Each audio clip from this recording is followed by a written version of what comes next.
We come together, hand in hand. The miracle shines across the land. Every heart, every voice, every choice. We are the miracle of the season.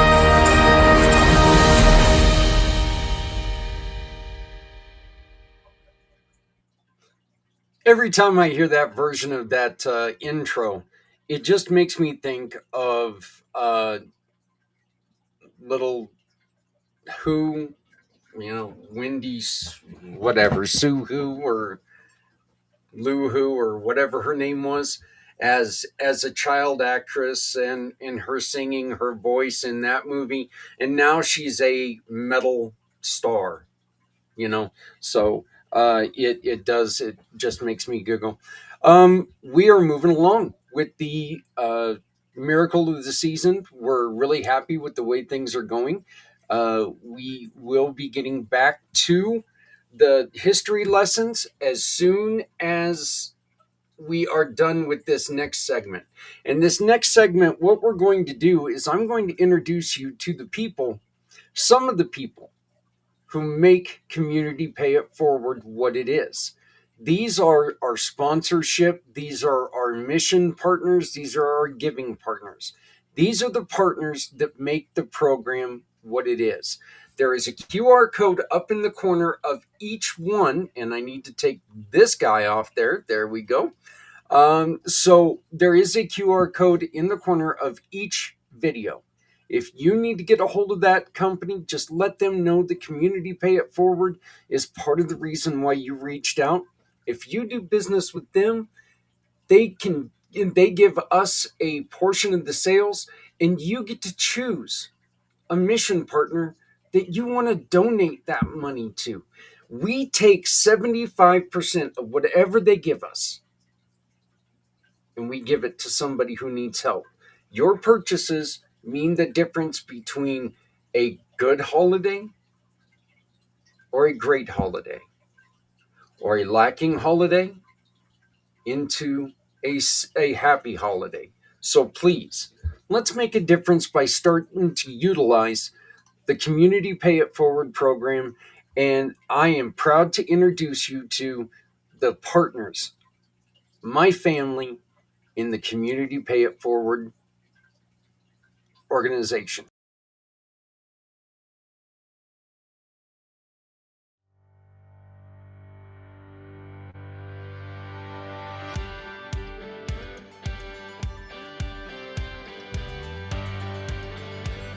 I created 2 networking groups to help people help others and connect and learn from each other and share resources and help everybody get what they need.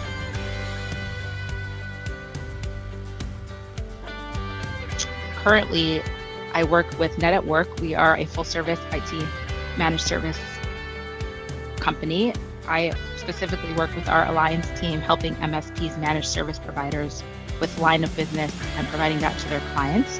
So it's very much around partnership. And I also co-host 2 networking groups. One is called In This Together Roundtable. It's a virtual networking group of like-minded people who come together from all different parts of the world and all different industries to help each other and network together. So that's every Tuesday on Zoom. And then I also run a local one down in South Florida where I live for the local community. We get people from far north and far south who come once a quarter in person to get together. It's just formal happy hour and help each other and connect and meet new people and make new friends. So it's a lot of fun. I love it. And I also do a lot of speaking, and I love being involved in multiple different things, clearly, and just helping people. And that's really what I'm most passionate about, is making an impact and giving back. And I really appreciate the intersection between human capital and technology. I think that the fusion of both is incredibly powerful.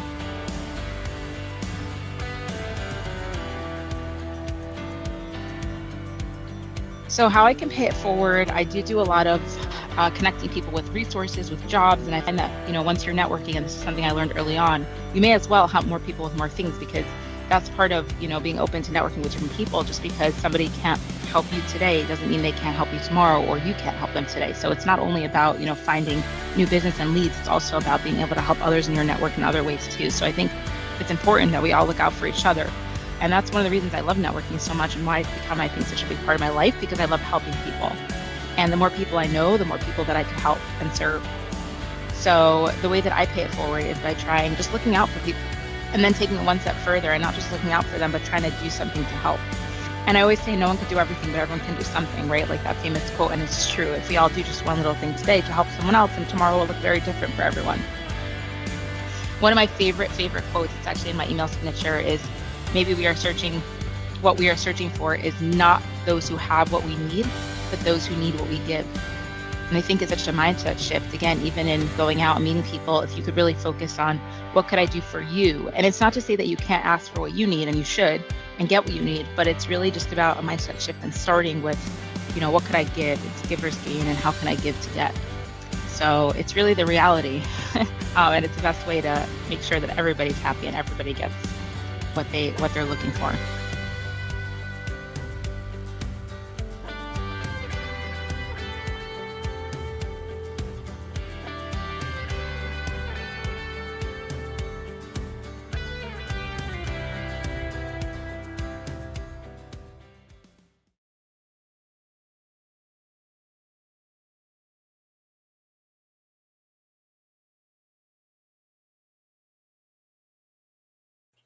Hi, everyone. I'm Zach Clayton with Community Pay It Forward. We are thrilled to introduce you to our amazing giving partners, the businesses and organizations and individuals who are turning their everyday efforts into extraordinary impact. In this special video series, each of our partners will answer 4 simple but very powerful questions. Why did I start my business? What is my business? Where is my company headed? And how can I pay it forward today for a better tomorrow? These aren't just business spotlights. They're stories of passion, purpose, and community. Whether you're a longtime supporter, a future giving partner, or just someone who's curious, these stories are for you. We invite you to watch, learn, and share as we shine a light on those who are making a difference through what they do every day. Every purchase from any of these business partners results in a donation to the mission partner that you choose. What matters to you drives their business. Let's celebrate the spirit of giving in business, and together, let's create something even greater. Now, let's meet our great giving family.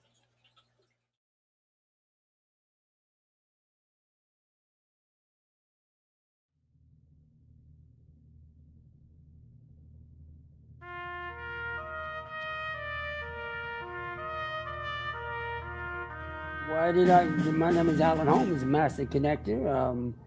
Why did I start my business? I started my business simply because I know that there was a time that so much information is out there, online, offline, sideline, and I wanted to actually give a human connection to it, to let everyone know that there is someone behind the IP address, behind the phone number. So much in this time is where all with AI and various things, which although I use myself, but as a master connector, as my slogan goes, community is the essence of business, and I'm the master connector for building it.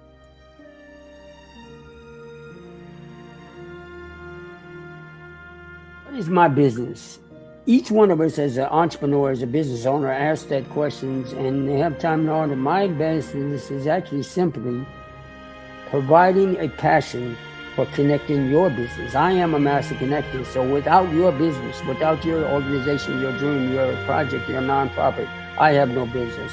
I am an affiliate marketer or a strategic alliance partner for various different resources. They go on and on, so it's too many to attest, but that is my business. It is simply being in collaborating, connecting, and networking your business, your dream, your vision, your passion.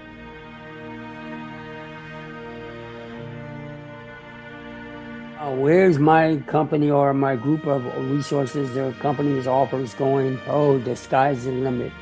It is based on, again, the people that I meet, the dreams that are vision.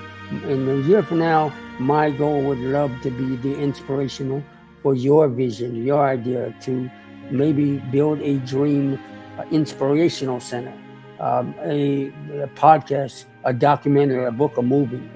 The skies of possibilities and the end are endless. How can I be of service to you? Is my question.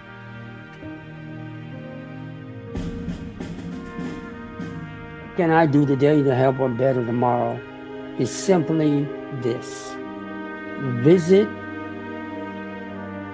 either my services. When I say my services, my strategic partner services, like you may know, he didn't ask me, it's a community pay it forward, a nonprofit, a business owner, a veteran, those with a disability, or someone is not so much about business. Just check in with folks, make sure.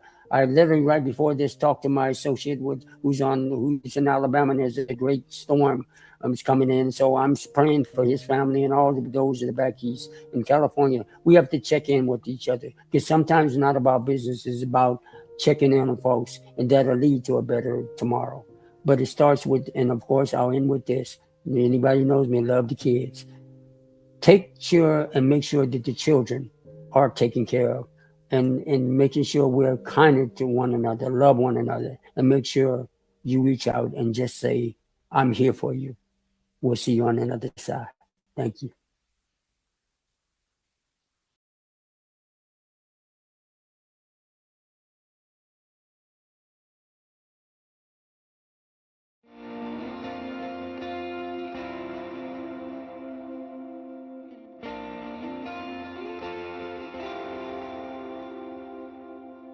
Hi, I'm Andrew Darlow. I'm very happy to be here. Thank you so much, Zach Clayton and your team, for inviting me.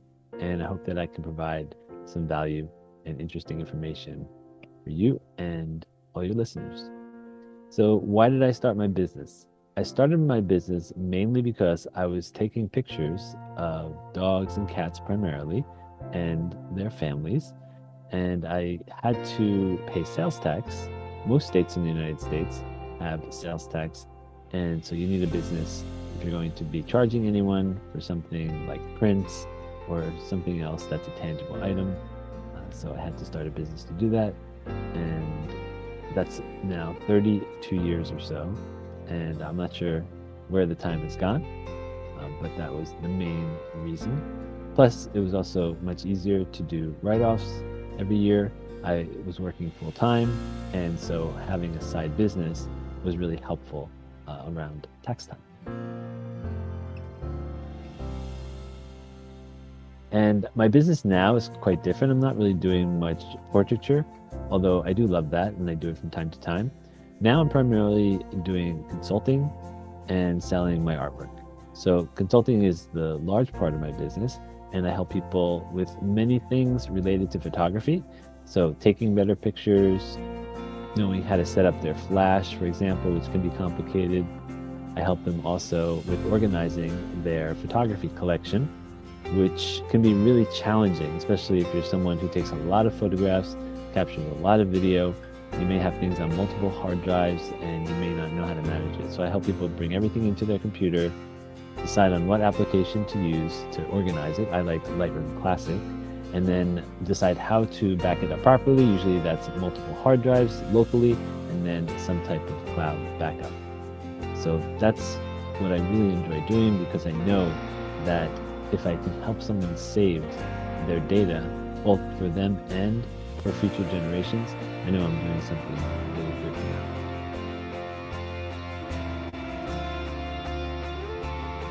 And my company is located in central New Jersey. And I've been here, like I said before, over 30 years. In between, I've traveled and lived in multiple countries, including Japan and in Europe. So I think I'm most excited right now about getting out there and selling more of my artwork. Here's an example of a recent print project. That is a photograph that I took over 30 years ago. I have a story that goes along with it that I talk about and that I'll also share. And so I've been making prints like this, which picture 18 by 24 inches for over 24 years.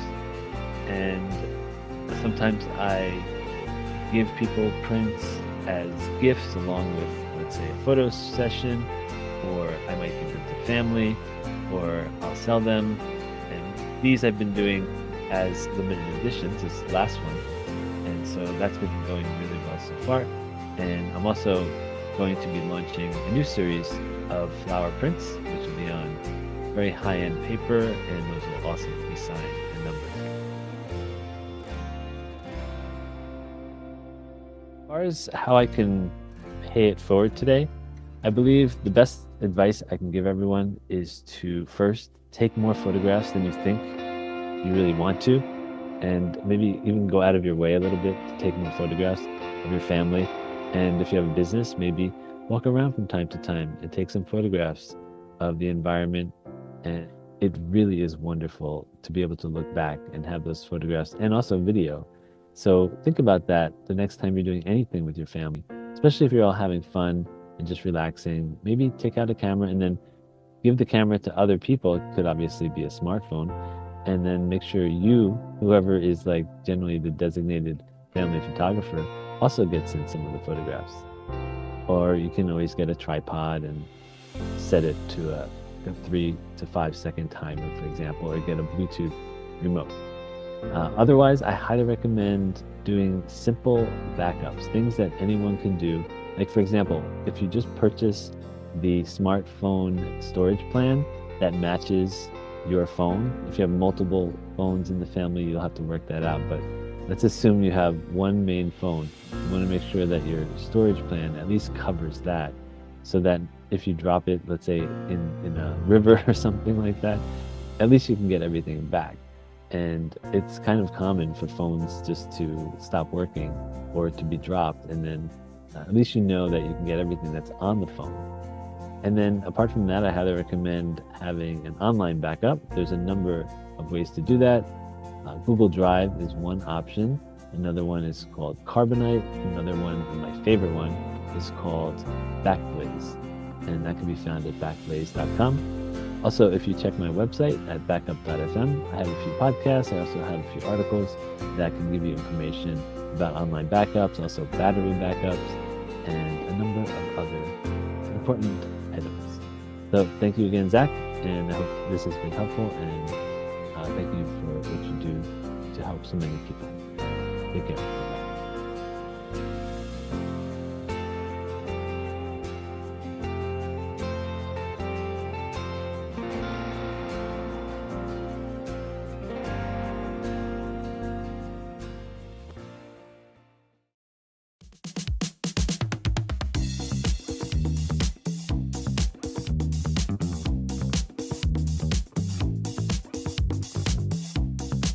After a life-changing motorcycle accident, I realized how quickly circumstances can change and how important community is. I founded Community Pay It Forward because I wanted to create a way for people to turn everyday purchases into meaningful impact. No one should struggle alone when we have the power to lift everyone up. Community Pay It Forward is a unique fundraising and networking program that connects businesses and nonprofits and individuals to create a cycle of support.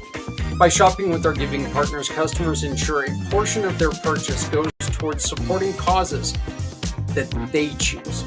We also offer community programs, events, and networking opportunities that help families, veterans, and people in need. We are expanding our reach to connect even more businesses and community members across the country. Our goal is to make Community Pay It Forward the first stop for people who are looking to shop with a purpose. Through partnerships, events, and innovative fundraising, we're building a stronger, more connected support network, one that makes lasting differences in people's lives. Every small action counts, whether it's shopping through our program, sharing a cause you care about, sponsoring an event, or simply spreading the word. You can be part of something bigger. When we come together to support each other, we can create a future where no one is left behind. Let's start today and make tomorrow brighter for everyone.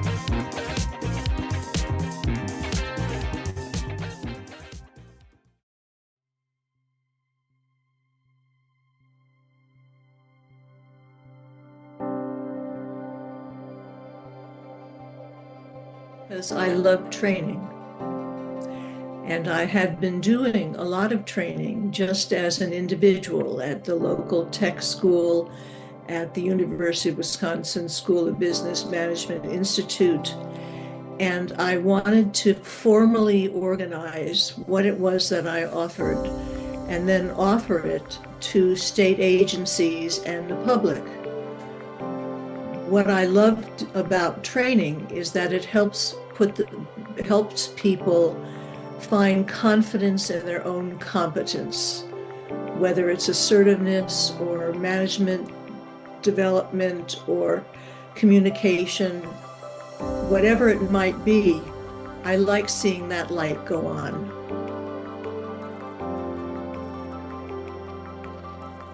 My business is an international woman-owned business that provides nonprofit organizations with management training, with employee training, with board development and strategic planning. And I have done this for many, many years, both locally, nationally, and internationally.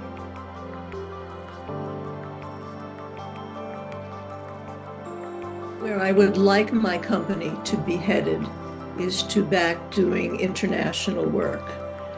Through USAID and George Soros's Open Society Institute and Mercy Corps, I have been to several states in Africa, the Middle East, and Eastern Europe, and I have loved meeting the cultures and learning about those cultures.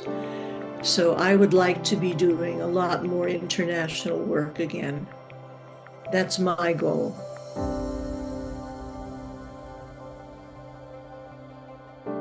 See peace. The training that I have done for Mercy Corps in Jordan was to help them negotiate in the Syrian camps. We don't want any more camps. We don't want any more war.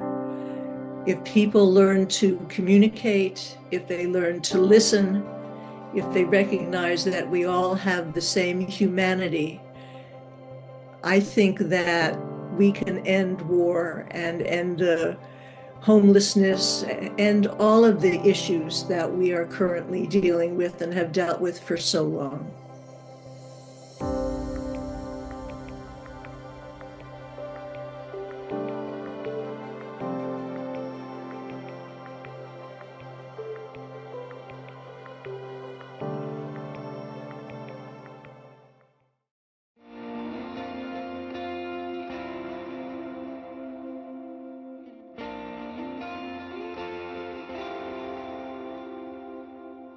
Hi, I'm Dr. Philip Agrios, self-sabotage specialist, business consultant, international speaker, and best-selling author. I started my business because life gave me more than a few wake-up calls. I lost my father to brain cancer. I became the sole caretaker for my mother for 7 years until she passed.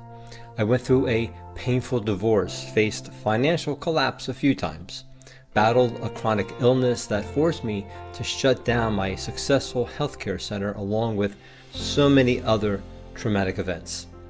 One of the most heartbreaking moments of my life was when one of my daughters nearly took her own life. Now, through those deeply painful experiences, I made a life-changing discovery. I uncovered a biological trait that every human is born with, one that causes us to unconsciously sabotage our own success. But I also discovered a way to switch it off instantly. And that realization became my mission, to help others stop sabotaging themselves and reclaim their power.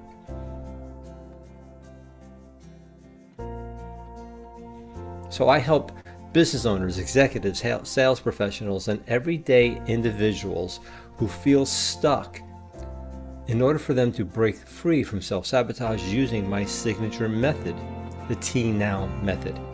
It empowers people to overcome the hidden patterns that block their success, whether it's in business, relationships, health, and personal growth, and guides them to take back control of their own lives. Now, we have helped many PTSD veterans neutralize many of their episodes to start living more productive lives, professionally and personally.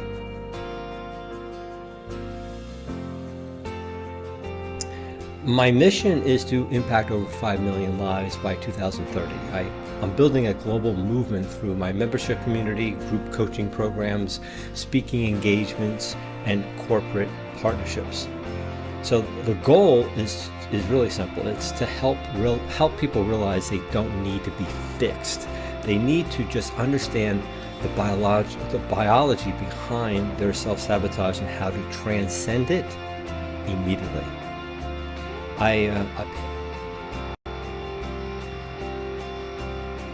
I pay it forward by sharing what I've learned through my own journey, from the darkest moments to the breakthroughs.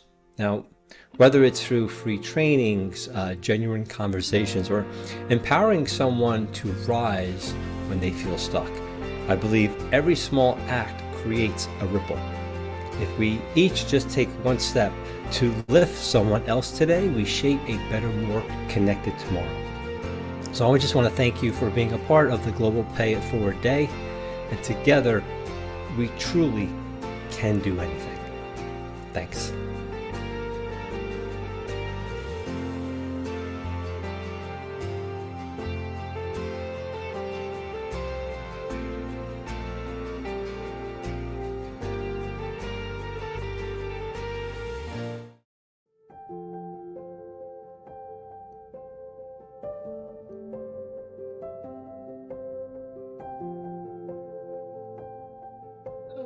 How did I start my business? Started kind of like 25 years ago, and I always wanted to be able to find a solution where I can help people. And as you well know, some of the times that it's been helping non-profits and small businesses, and it was really to offer something a little bit different that most people were missing out on. One of the things was like talk about engagement. How does a non-profit engage with its donors or its clients? How does the small business in the local area engage? And having that knowledge and history from the UK when I was doing database marketing was what brought me here to the US to actually start growing that. Because one of the things I love about Americans and America is that Americans are very philanthropic. They love to support their local charity. They love to support that local business. And that was one of the main reasons why I started my business. Today, being the web detective is much the same thing. It's just that I'm focused a little bit on the things that get you in trouble. And when do you know you're in trouble? It's usually when you've got a lawsuit. And I think you've heard me say this sometimes. It doesn't matter what you say or what you do, it just means I can sue you. And if we can have a preventative voice and a service that can help you to keep on the good side without avoiding bad publicity, I think that's the reason why marketers like myself today stand out to actually help either those non-profits or those small businesses.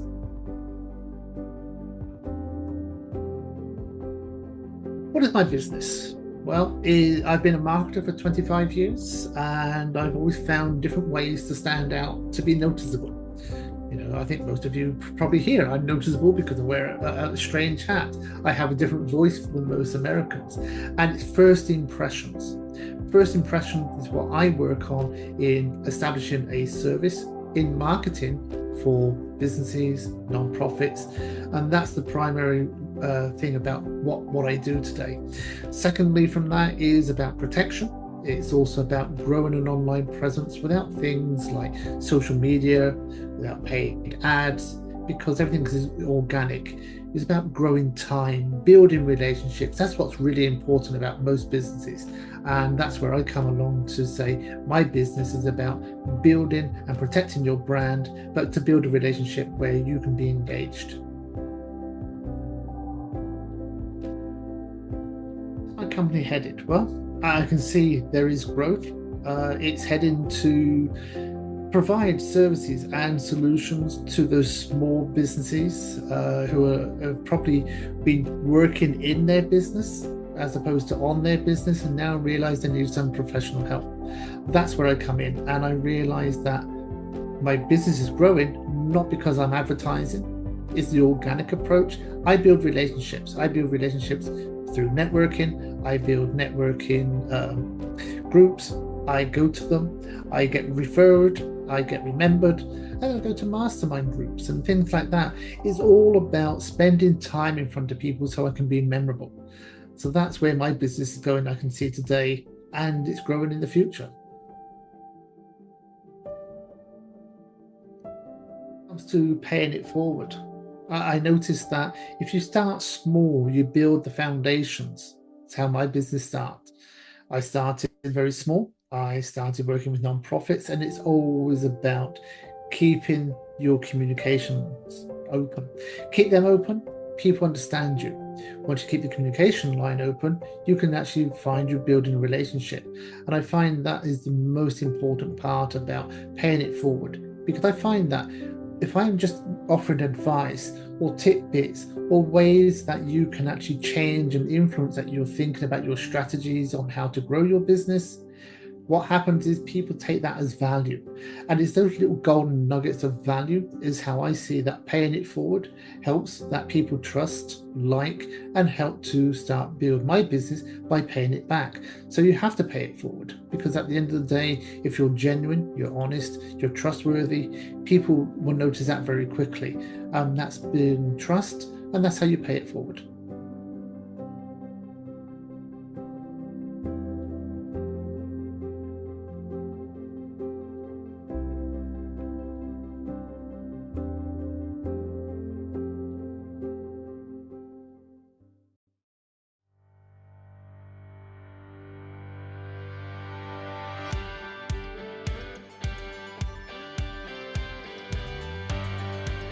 First started my business 14 years ago when my mother was diagnosed with a terminal illness, and it had me looking at cause and effect of how food affects our overall health.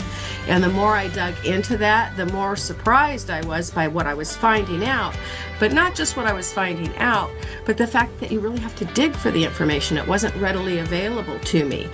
And that got me started in helping to educate people.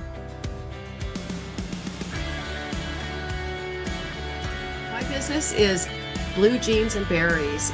I am a holistic health and nutrition coach. While I focus on nutrition, I also focus on all aspects of healthy living. I help to educate and guide busy people to the correct answers so that you can live a healthier life. You can eat better, move better, sleep better, manage your stress better, and live with more vibrancy. And Berries is looking into the future and looking into what will land with anybody and everybody to make learning easy, because making healthy choices and changes does require some learning. So on top of the one-on-one coaching and group coaching that we currently offer, I am creating some digital courses that will allow you to move at your own speed, go through the courses. You can backtrack and repeat if you need to, but also there's no shame involved. You're not having to confess anything to me or anybody else, just to yourself. So it will make it more accessible. And I think that that's what's really important, is making healthy choices easy and accessible to people, and having that knowledge accessible.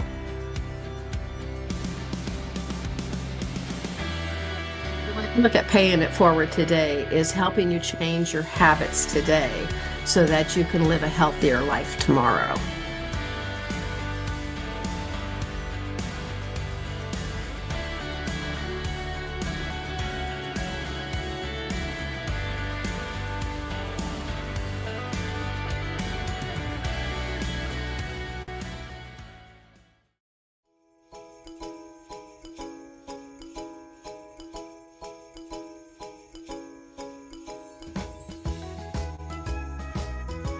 Well, good day, everybody. I hope everybody's having a wonderful day.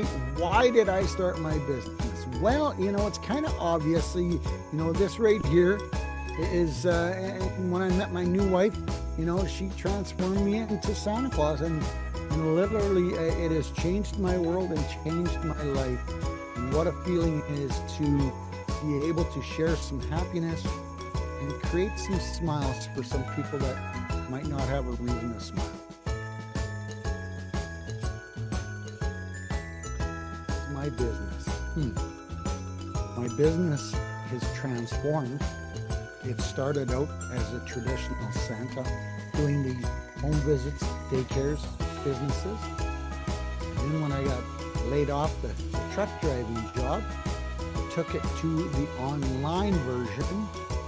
Still doing the in-person stuff, but now the online stuff has opened up some doors to so many different things, and worldwide, which I would have never have thought, never have dreamed that was even a reality. So it has opened the doors to not only meeting some incredible people all around the world, but I get to share some smiles and some happiness, and have created some new ideas that provide many happy memories for families and business. Here's the moon, I hope. I mean, the sleigh flies pretty high in the sky as it is, but and the reality of it is, the way I'm going now and the reach I'm reaching all around this world, it's very interesting that I am able to communicate with people all around the world and share happiness. So where's it going? Don't know, but it's going upwards, and it's going to be more positive each day to create happiness around the world.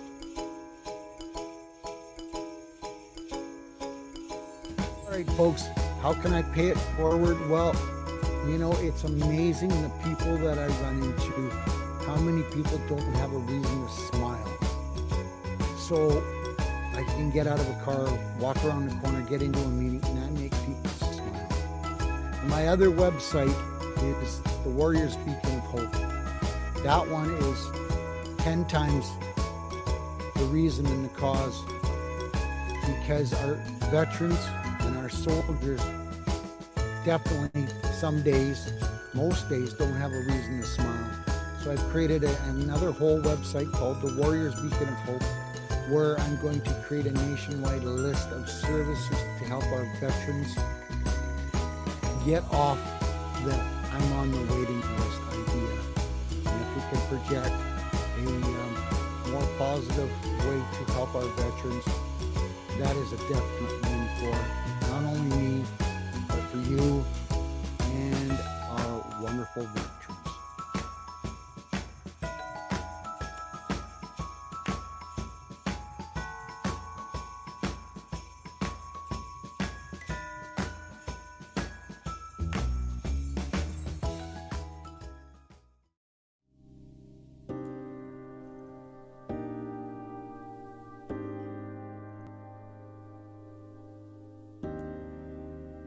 Right. So the reason I started my business is because I myself wasn't completely satisfied with my interior design career that I had for 10 plus years. I was working for top high-end interior design firms that design high-end residences and hotels, and I was at the burned out state. And when the pandemic hit, I got laid off. And at that time, I did not feel like I have any energy left in me to put another resume together and to basically apply for a new job just to experience a burnout again. So what I did is I went through a self-discovery process where I now take my clients through, that I really tried hard to figure out what is my talent, what is my skills, and what is my value. And when I found the answer, and I have realized that I didn't want to become famous or well-known or recognized for or what I accomplished in terms of my interior design side of things. I realized what I want to do, and I wanted to do always since I was a kid, is to somehow be helpful to others and make a direct impact in other people's life.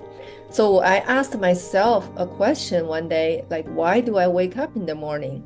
And I realized if somebody needed my help, I will be jumping out of bed.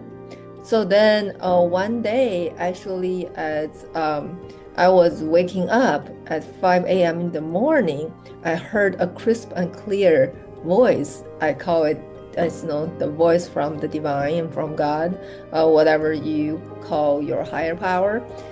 That it's a calling for me. And the voice went, how about considering becoming a life coach? And that basically started my whole journey and how I started to found my business SC Coaching Group, because immediately I came across an institute called Life Purpose Institute, which I was in the process of looking for my own life purpose. And after I got certified as a life coach over there, I realized my life purpose is to help others finding their life purpose by going through the exact process I took myself through. And therefore, I started my business, SC Coaching Group, and the slogan, Seek to Change, See the Change, is because I realized that the person has to be the one who wants to change. And I cannot ask anyone to make a change when they're not ready. So therefore, this is the foundation and the root of the thought process before I officially start my business. And I realized that this business now really start to bring me the fulfillment I need. And I have a mission to help people end job misery and connect them to their vocation so they can wake up to their divinity and realize that they have the unique talent, skills, passion, and value to share with the world.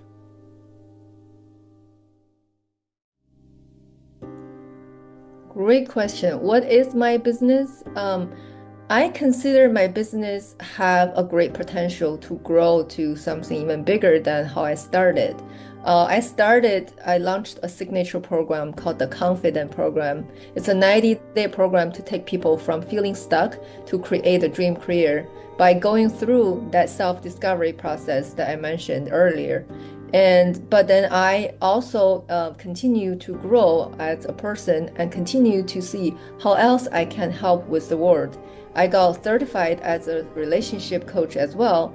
And this year, I collaborate with 2 other coaches, a health coach and a finance coach. And we launched a program called Life Alignment Mastery Program, where we help people find alignment, fulfillment, and happiness in career, relationship, health, and finance. We want people to not only be okay with their life, but we want people to love their life. And in order to love their life, these 4 key areas need to work out. So I think what makes SC Coaching Group different is that we're not limited to one type of coaching. People come to us, they can get help in all these 4 key areas. And as I grow, as the business grow, I will continue connect with more coaches who can help maybe in the mental health world and the spiritual coaching world. I think the reason I started the business with the name SC Coaching Group is to have the vision that eventually I will have a team of coaches. And therefore, this is going to be a very different environment when people come across SC Coaching Group, is that you don't have to go find help elsewhere for other areas that doesn't work out for you. If let's say you come to me for career coaching and you realize that your finance needs attention or your health needs attention or even the relationship part, we can take care of you all at SC Coaching Group.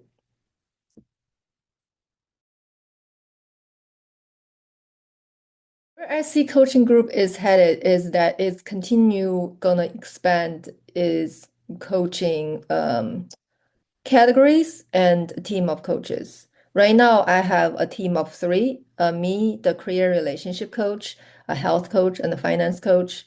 I want to add a spiritual coach, a mental health coach, mindset coach, I want to continue to grow and expand as I come across the right people. And I want to grow this business to be a place for people to start their path to fulfillment, no matter what doesn't work in their life. When they come to IC Coaching Group, it will start to have clarity. Clarity is my superpower, and I want to bring clarity in all different areas to people's life. So in terms of a short-term goal, I think the short-term goal is I am really currently focusing on promoting the Life Alignment Mastery Program and trying to get some graduates, and so I can expand afterwards.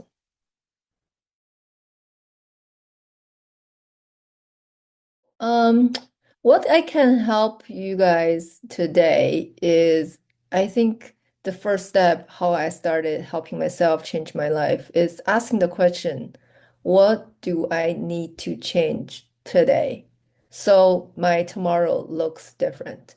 I remember when I was really trying to figure out what's my next step, I really started to ask myself, like, what needs to be different today?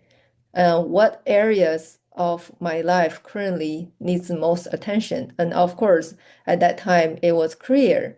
And when I have that awareness, I realized that I do not want to repeat the career the way it was. It needs to change to something completely different. And that is the first step that is needed for me to get on the journey of even want to know what's next. Because you have to first realize that you are not okay with your situation. So now I want to invite each one of you to think about, you take this moment to think about the question, what areas of my life currently I am not satisfied with? If you are settling, that could be the area that needs the attention. If you love this area and it works out great, then wonderful. So to take a moment to just reflect on, especially the 4 key areas of life: career, relationships, health, and finance. Which of these 4 areas currently are not working out for me or not working out as well I would like to? So I'll leave you with that question, and when you start to find the answers, changes will start happening to you. And if you seek to change, you will see the change. And if you want to further get help from me, I have a website. It's just my business name, sccoachinggroup.life. It's sccoachinggroup.life. And I'll be happy to have a conversation with you and see how I can help you further.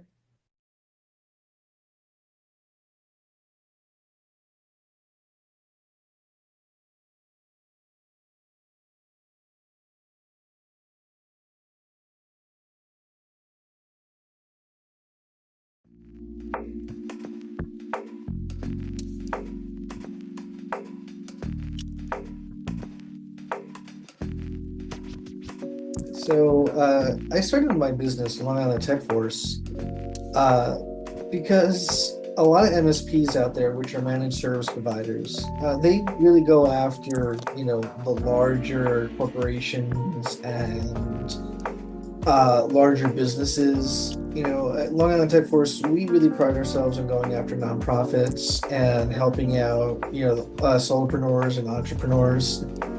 So that they can get the help that they need at an affordable rate, where they're not being charged tens of thousands of dollars for stuff that a lot of times they don't even realize that they don't even realize they don't need. So one thing that we really do, we really focus on what the client needs, and then we create a custom quote for them. And that's why I created my business, making sure that we're doing the right thing and helping out the little guy.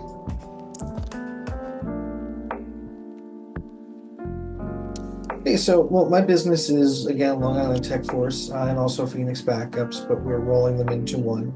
And Long Island Tech Force is a managed service provider that provides the full range of IT services to the businesses that I mentioned, and any other businesses that also need IT help. We handle from help desk, where you call us up where there's a problem that you need help with, all the way up to cybersecurity and making sure that your devices and your network are secure, and that everything is backed up in case the worst happens to them.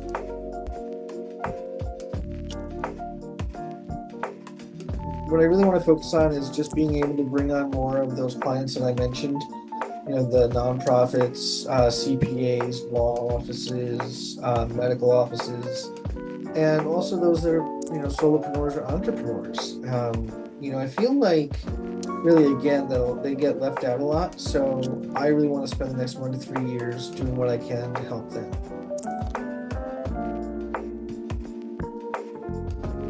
Yeah, so the answer to your question the way I was originally thinking of it is that right now I signed on an intern where we're helping this intern learn the IT field, because they're very, very interested in cybersecurity and stuff, and really being able to give them the exposure that they need. A lot of companies out there, before they hire you, they want you to have all this experience. It's like, I just graduated college. How am I supposed to have 30 years of experience in this field? So this, while he's going to college, he has an internship with me, and teaching him how, not only teaching him the basics, but also building him up and giving him something he can put on his resume that says, I actually know how to do this. I didn't learn it in a classroom, I learned it in real life. So I'm paying it forward the way others have with me, where I've been hired and then trained. I've been trained, and now I'm just paying that forward to somebody else.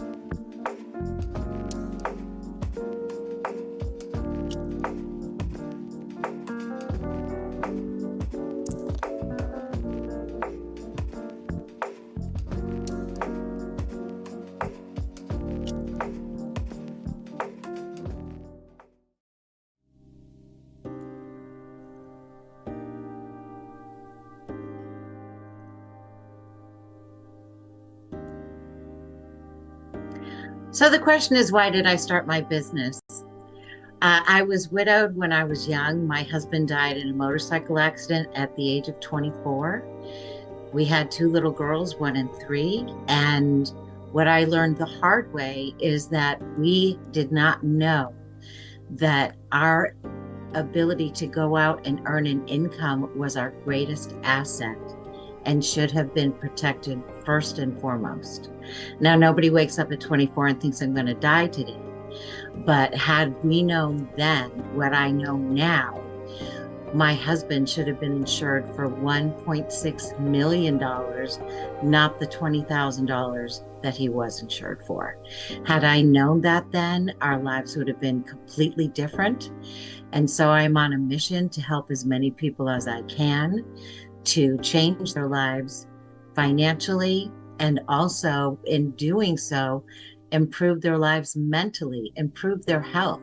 Just imagine if you knew you had financial freedom waiting for you, what that would do for your psyche, what that would do for your outlook on life. And I routinely turn my clients into multimillionaires, and just using very simple steps. Maybe you have money sitting over here. Let's just put it over here and watch it grow exponentially.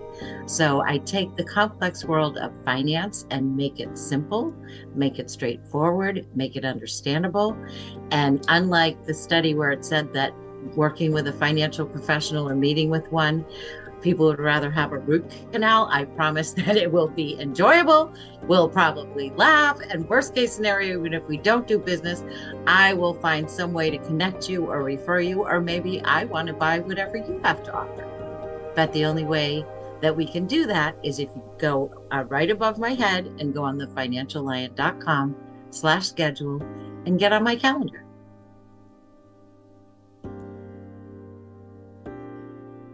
My business is about helping people financially throughout their whole entire lives. So as I mentioned before, the reason I got into my business was because I was widowed young and learned the hard way that we were our most valuable assets and should have been protected. But with Americans drowning in debt and just trying to live month to month, you're not thinking 5, 10, 20 years down the road or thinking about financial freedom. You probably think that financial freedom could never be yours. But I have a way to get you out of debt in record time without you changing your budget or lifestyle, while saving you tens, if not hundreds of thousands of dollars in the process. And this is phenomenal. There's no better feeling than I love that when I see my clients grinning ear to ear, because instead of paying off their mortgage in 25 years or all their credit cards, they're going to be debt free in 4.1 years, and they're going to build millions of dollars in wealth now that they don't have that debt. So I stay with you throughout your life. So now maybe you're married, you have student loans, you have a mortgage. Let's get that paid off. Now we can create wealth to make it grow exponentially and turn you into the next multimillionaire and create a legacy, not only for your children, but for your grandchildren to come. The goals for my company that I have for the next 1 to 3 years is, number one, I want to create as many millionaires as I possibly can. I really want to end generational poverty. You know, I always say, if you own a car, you have to have car insurance in case you get in an accident. If you own a home, you have to have homeowners insurance in case your house burns down.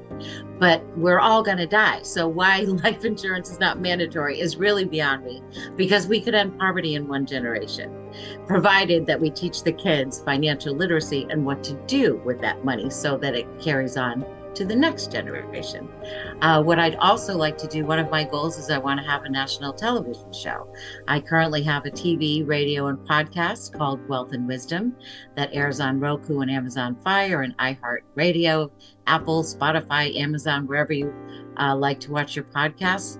I would like to create a national platform where I can really use that show, because what the show is about is getting rid of the locks, the blocks, the mindsets, the self-sabotage, all of the limiting beliefs, so that my audience can heal, grow, and thrive and be truly wealthy in every area of life, mentally, physically, financially, relationally. And of course, financially, I am the financial lion after all. And what I want to do with all of that is really, you know, a rising tide lifts all boats. I really want to lift people up and get them to know that they are worthy, that you do deserve to have wealth in every area of your life, and get rid of that mindset that keeps you stuck where you are, living paycheck to paycheck or month to month. Life is more about that. And it's more than just the number of zeros in your bank account. It's really the quality of your life. And I'm also working on a 6-part mini TV series highlighting nonprofits so that we can increase their reach, their impact, and their fundraising. So I would love to see that just be wildly successful, and then pitch that to Netflix or perhaps Apple TV, so we can also lift up the nonprofits and all the unsung heroes that are there battling on the front lines to make others' lives better.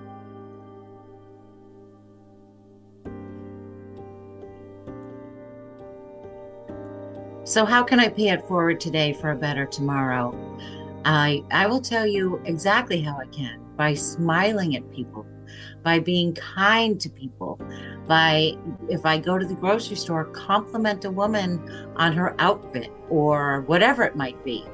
That, you know, a smile disarms most enemies, and it's absolutely free to give. So that is a very simple way to pay it forward.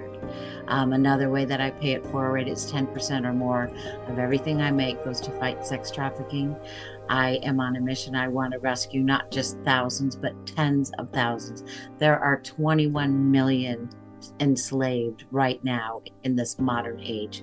So that is how I do my best to pay it forward.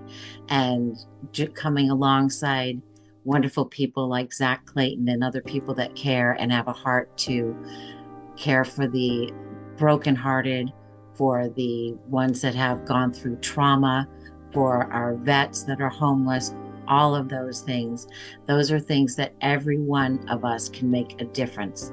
And if you just save one life, it's as if you saved the entire world. So how many worlds could we join hands to save together?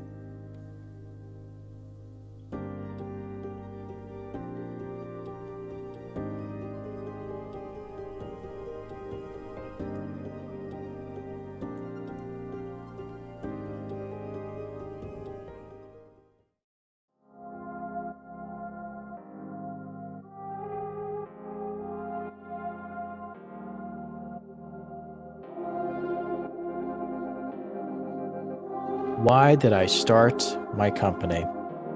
At Z World Webs, we strongly believe that every website owner deserves the right and opportunity to take full ownership of their own website, while empowering them to make changes to their own website without having to rely on anyone else. And of course, develop a custom website Z World is waiting for.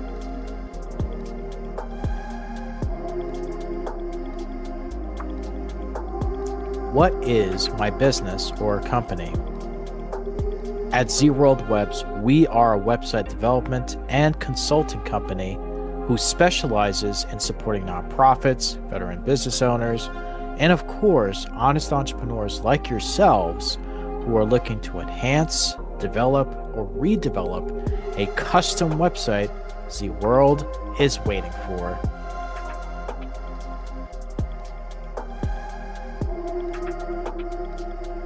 Where is my company headed? At Z World Webs, we are proudly headed towards a better future in philanthropy by dedicating ourselves to connect with great people like yourselves who want to bring awareness to support our veterans, eradicate human trafficking, and of course, save our planet while making Z World a better place for future generations.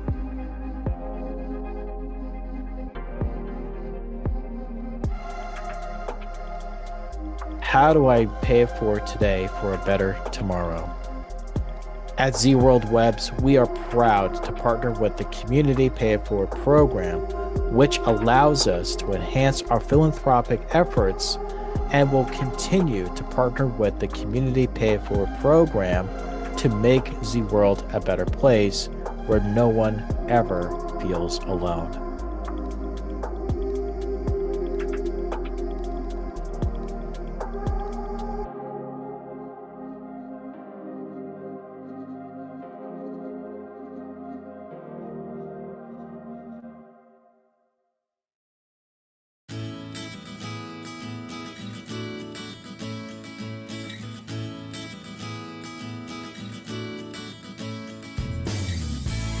Why did we start our business?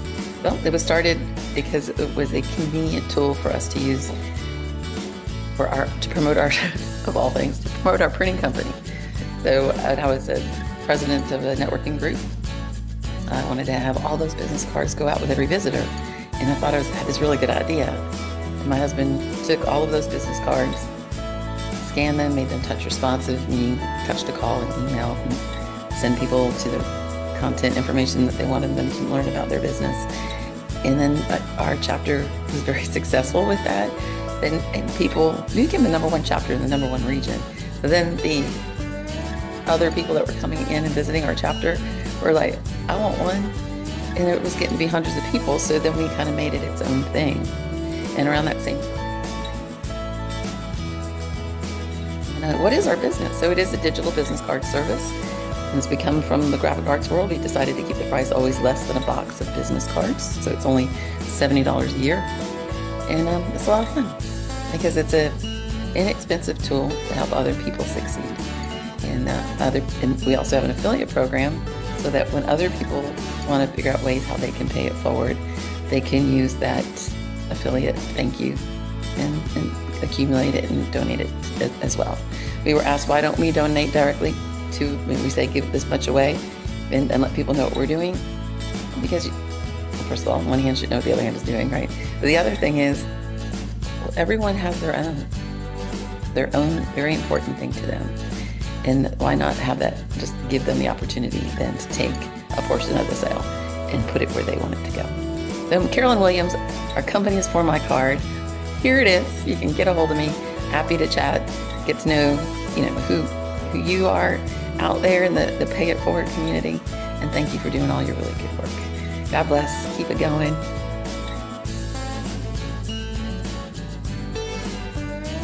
And that's where our company is headed.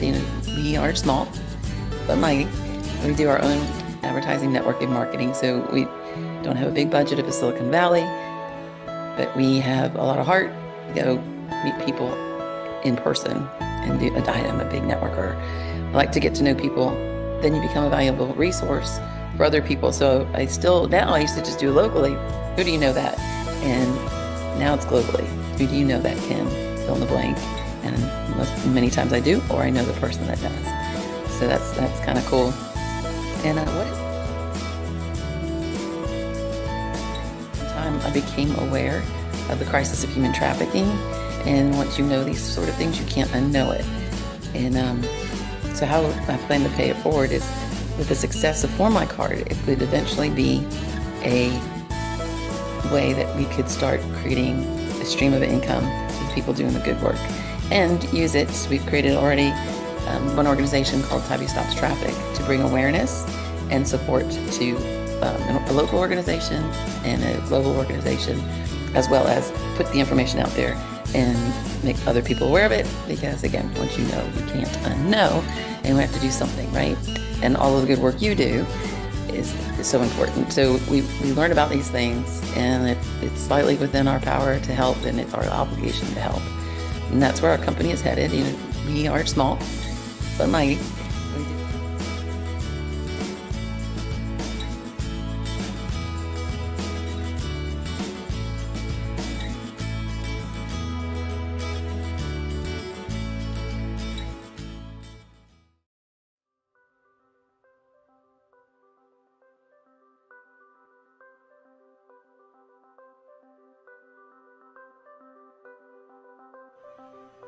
Hi, I'm Tanya, the founder of Smart Virtual Solution. I'm a marketing and automation strategist. I help business owners untangle their marketing, simplify their follow-up, and build systems that support growth without burning them out. Why I started my business. I come from a background where I was always the one behind the scenes, solving problems, connecting the dots, and making things work. Along the way, I saw so many incredible service providers getting stuck, not because they weren't good at what they do, but because marketing felt hard, follow-up felt messy, and nothing seemed to fit together. They were trying to do everything on their own. Post, follow-up, respond, sell, take care of their clients, and it was exhausting them. I realized I could take what I've learned and help people stop spinning their wheels, to simplify the way that they show up and serve their clients well, and grows a business that actually fits them. And that's why I started Smart Virtual Solution. Not just to build systems, but to help people build clarity and momentum.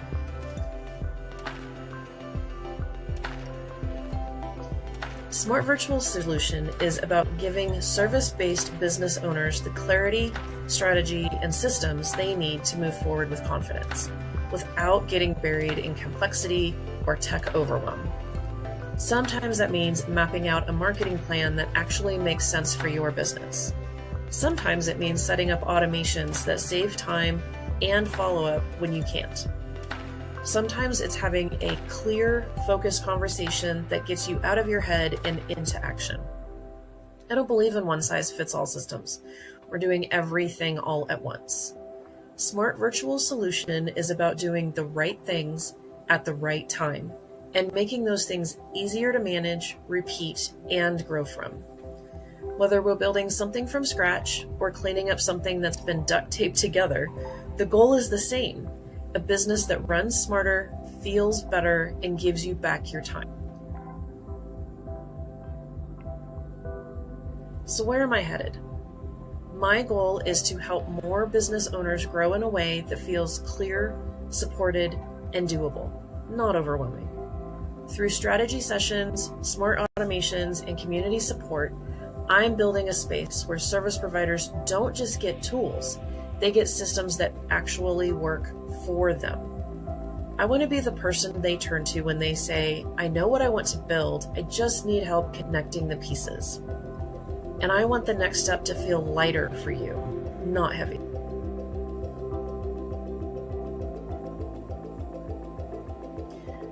I believe a way to pay it forward is to share what I've learned with honesty and practical support.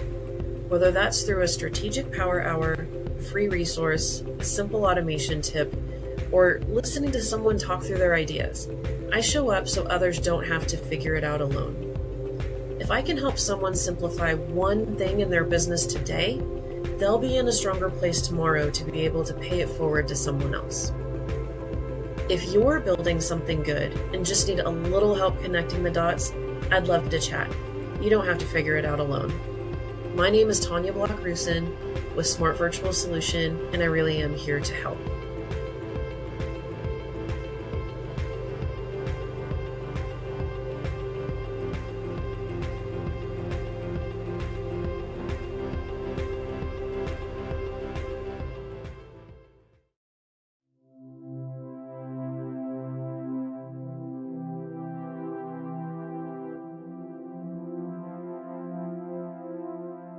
Hi, my name's Kim Pleshay, owner and founder of Inside and Out Pet Care. I always had a love of animals, never grew up with any animals. So when I had the first opportunity to take care of animals, and through a friend's daughter, I learned how to start the pet sitting business. So I invested $1,000 in myself and made a little money. So that's how it stuck.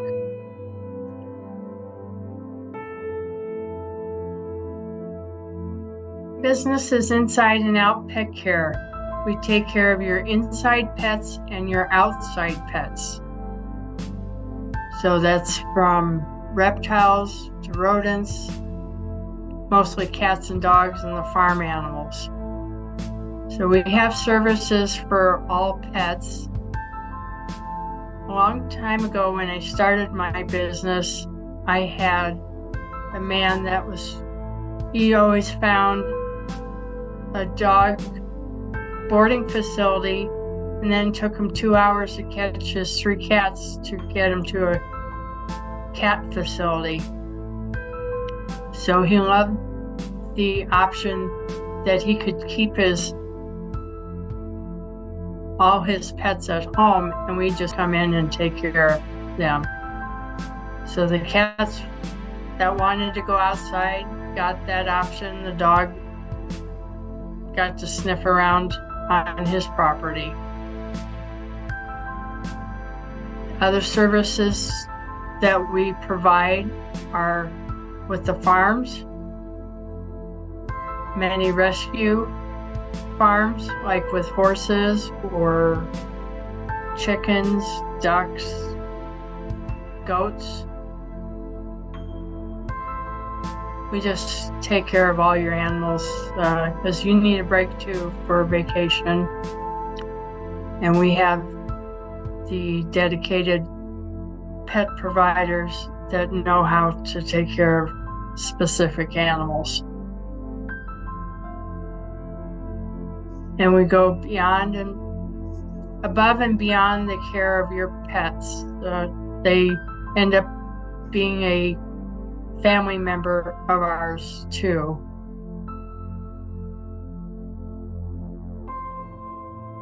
Inside and Out Pet Care has been in business for 10 years. Finding help was another issue we had. So I became involved in the youth organizations through the schools with work for learning.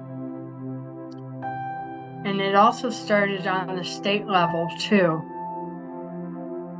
So our future is with the youngsters wanting to learn how to take care of animals, and I am willing to teach them how to do that.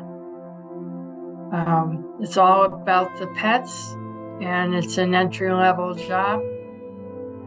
And if they want to move up into the business, they can do it that way. Last year, in 2024, through a networking mom, her daughter wanted to learn how to groom. So between her and I, we got the child set up for grooming. Now we're just teaching her on the job on how to do that. So I'm exposing her to many different options where she could go for this grooming. And, you know, as a 16, 17-year-old, you don't really know what you want to do. But if you have the love of pets, that's the biggest challenge. My vision for Inside and Out Pet Care is to become one of the largest pet sitters in northern Colorado and maybe in the state of Colorado. And who knows, maybe it might be nationwide, but it's just one step at a time. The specific clients that we are looking for are the people that think their pets are their world. We go above and beyond just the care, not just the care of your pets, but it's also your home. Have you ever thought about who you're actually letting into your home? We are insured, bondable. We have the dedication. We think about outside the box, what's best for the pet and what's best for the home. So that's how we've grown this business, and we're in the growth mode, and that's what I would like to see in at least the next 5 years. The business pays it forward with one family at a time. Word of mouth is the best advertisement from our existing clients who refer us in God's grace to lead us to the towns and cities that I would never consider that I would be in at this point. I thank my friends that have been keeping me employed for their pets and their referrals. The better tomorrow comes with the care of the pets and being excited to see their provider when we come by and their humans are home and the pets are overexcited to see their pet sitter. That's the most joy that I get. And I'm paying it forward. We've also teamed up with Zach a few years on and off, and always try to accommodate his causes.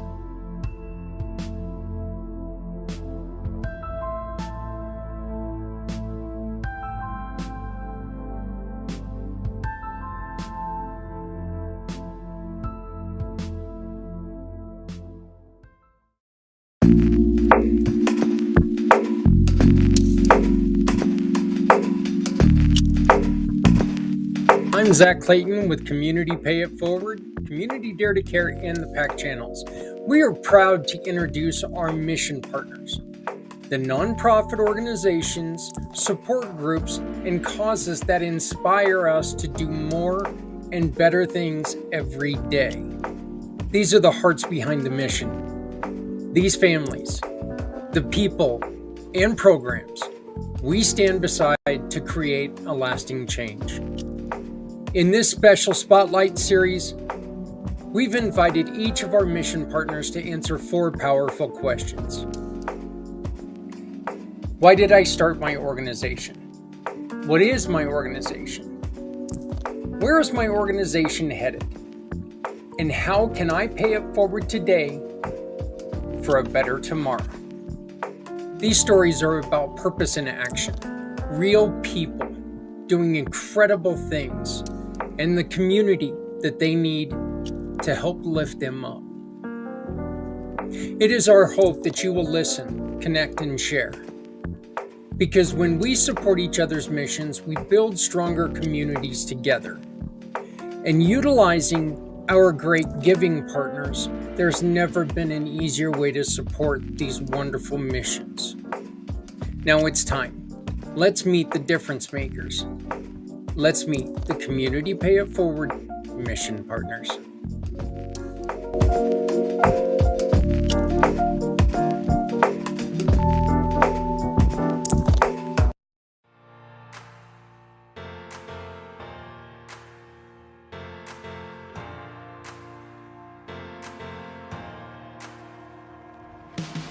I started my business after being in a bad relationship, a really bad relationship. And what I learned after finally being able to recover from that bad relationship is that I didn't know the early signs of dating abuse. And people need to know the early signs of dating abuse so they do not get involved in that kind of relationship. And so that's why I started my business, to help others, prevent them from going through a relationship like I did. Quite simply.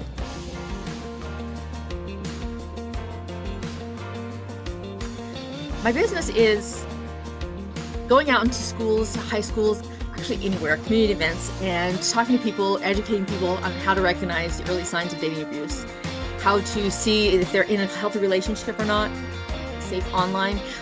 In all, it's a big business about education and helping people have healthy relationships throughout their lifetime, starting at the very beginning when they're youth. So starting the business as an education platform and giving people a chance to experience healthy relationships versus getting into toxic ones and not knowing how to get out as well. So giving them also the resources to get out of those relationships.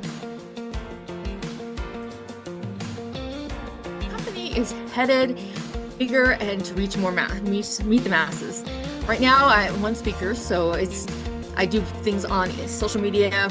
Currently I go on podcasts, I go to community organizations and kind of spread the word that way. Where we're headed is getting just to grow. Looking at putting out a book so people can read the book wherever they're at. Also looking at creating the podcast. We have a podcast in the making, ready to go, but reaching people where they're at online, in their cars, wherever they're going to be at, we want to be at, and be able to provide education to to meet them versus having to seek me out so much. It should be out there easily to obtain the information.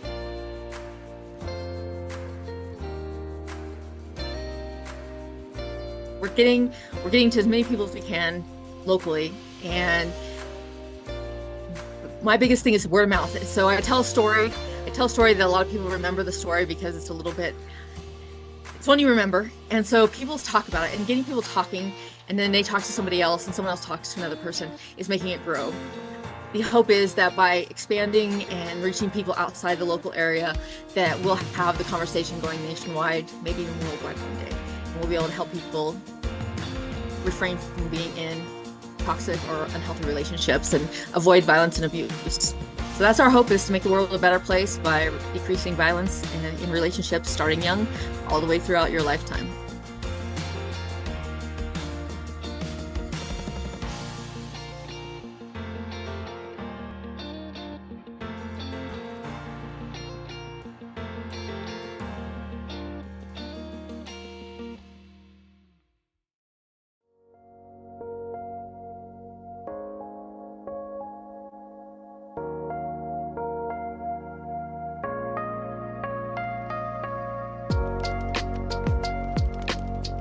Why did I start my business?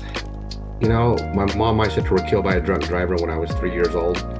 And I went through a lot of different things in my life that I don't want anyone else to have to go through. So literally, the reason I started it is to save lives and stop others from hurting like I did.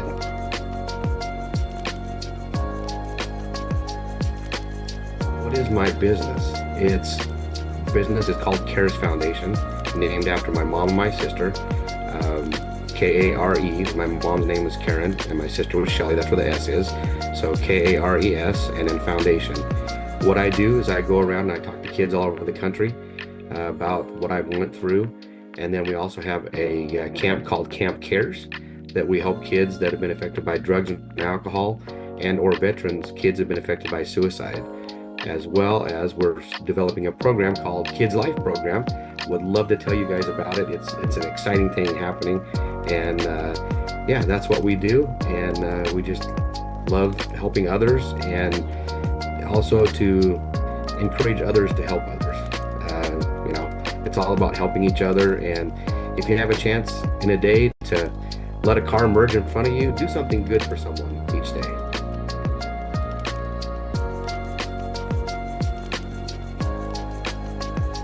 So where is CARES Foundation headed in 1 year?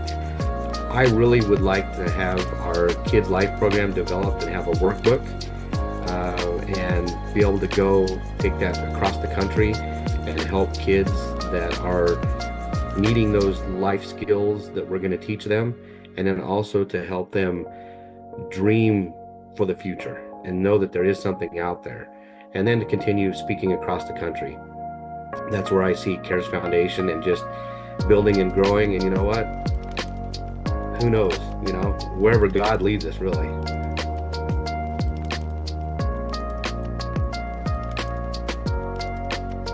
So what would I see something as far as success for CARES Foundation? What I really see, if I could wave that magic wand, would be to lower the death rate of suicide, not only suicide, but alcoholism, drunk driving, deaths.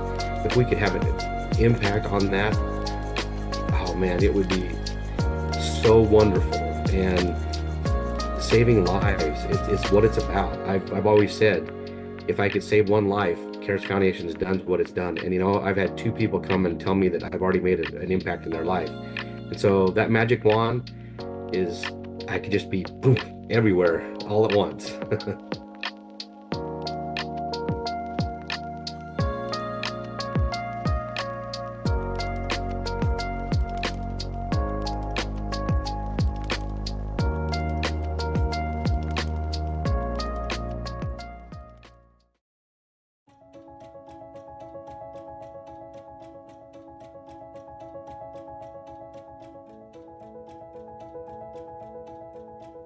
I started the Aziza Project because I had suffered with complex gynecologic pain for more than a decade, and I didn't want any other woman to suffer the way that I had suffered, whether that was physical pain, whether that was being gaslit by providers, whether that was not having the financial resources to access the kind of care that I needed.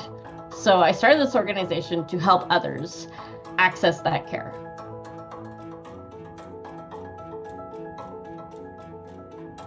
The Aziza Project is an organization that offers funding to women who are suffering from complex gynecologic pain so that they can see a provider who has the knowledge, training, and compassion to figure out what's going on and come at it from a trauma-informed perspective. So we don't risk our clients being gaslit by another medical provider. The first thing that we pay for is a virtual consultation so that they have a chance to talk to the doctor and see, okay, can I get some education on what might be going on with my body? And do I like this provider? Is this somebody that I'd like to see in person? If they would like to see the provider in person, then the next thing we cover is their travel expenses. We cut for them and a companion so that they can actually go and see the doctor in person. Because I know that if we didn't cover the travel expenses, that would end up going on a credit card at like 29.99%, and I didn't want that. So we're covering the travel expenses. And then we cover the costs for their in-person appointments. New patient appointments can run anywhere between $500 and $750. And so we cover that so that they don't have to. We also cover, if they need some surgical care, we'll cover that as well.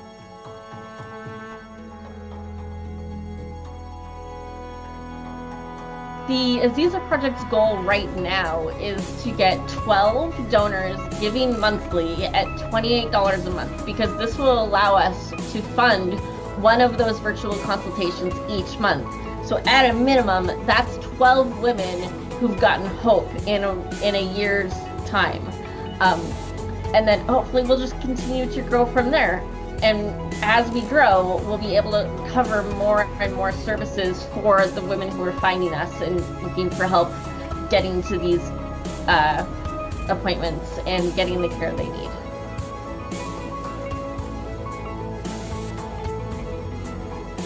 The project is working on getting that funding going so that we can help a patient or client in the future so that her life is better. And the thing that I love about the Aziza Project is we're not just helping women feel better and then, letting them get on with their lives, because they haven't been living their lives. But we actually can, by helping them solve their physical pain, we also play a role in helping with their economic pain, their relational pain, and stuff like that, so that they can go from, sitting on the couch all day, not feeling good, being in pain, being in bed most of the day, to being productive members of society. Not saying that people who are in bed and stuff like that are not being productive members of society, but there is a part to being able to support your family financially, to be able to get together with friends for brunch and stuff like that,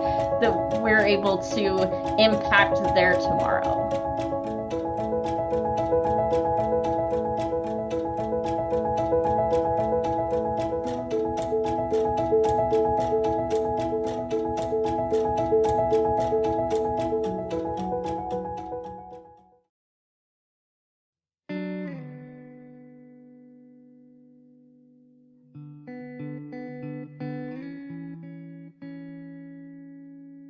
My name is John Wayne Vogels. I am the Executive Director and founder of the Martyred Angels Foundation.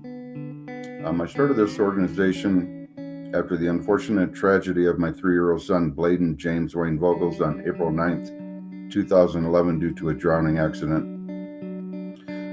After this accident, my family and I realized the resources that were available for this type of experience were either limited or completely absent, and in some cases were removed and funds were reallocated to different areas.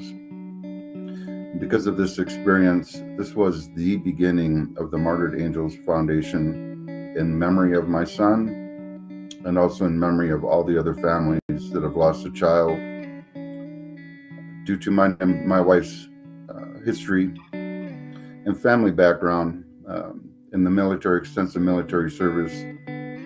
We also provide services to not just civilians, but Gold Star families, veterans, and any and all emergency responders directly affected by this experience due to the experience that we had seen them go through and the counseling that they had to receive immediately following as well.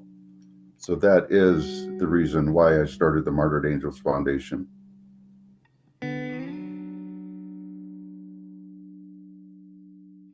My organization is a 501c3 nonprofit organization. We do provide various different resources. The one most extensive is the equine therapy program that we provide.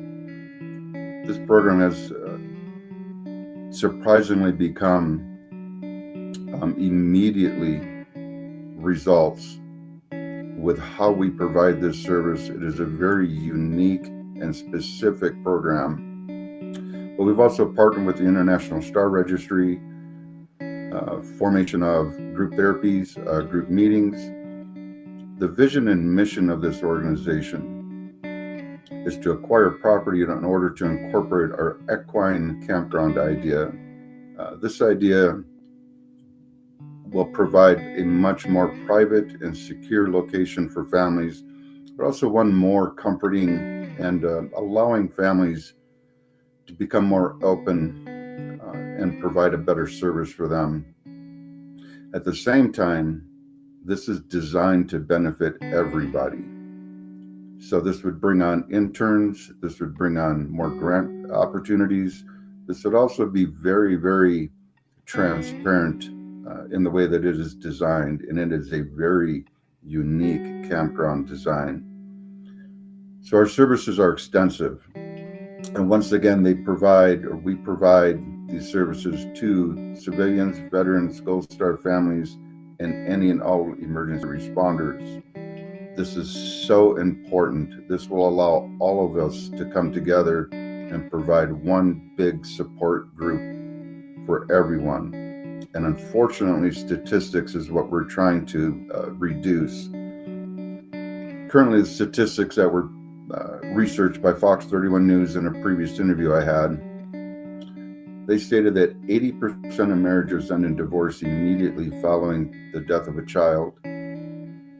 This is followed by loss of income, loss of material things such as homes, cars, other items.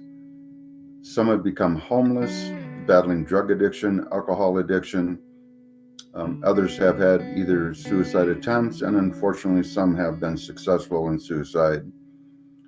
And although people say that time heals all wounds, this is not the case when it comes to statistics after the loss of a child. Actually, after several years have passed, it becomes increasingly worse on the parents and the families. These are statistics that we are trying to reduce and trying to provide a much better support and resource for these families. And with the design that we have and the resources and programs that we've implemented, this does have the extreme potential, possibility, and proven results that we can reduce these statistics dramatically.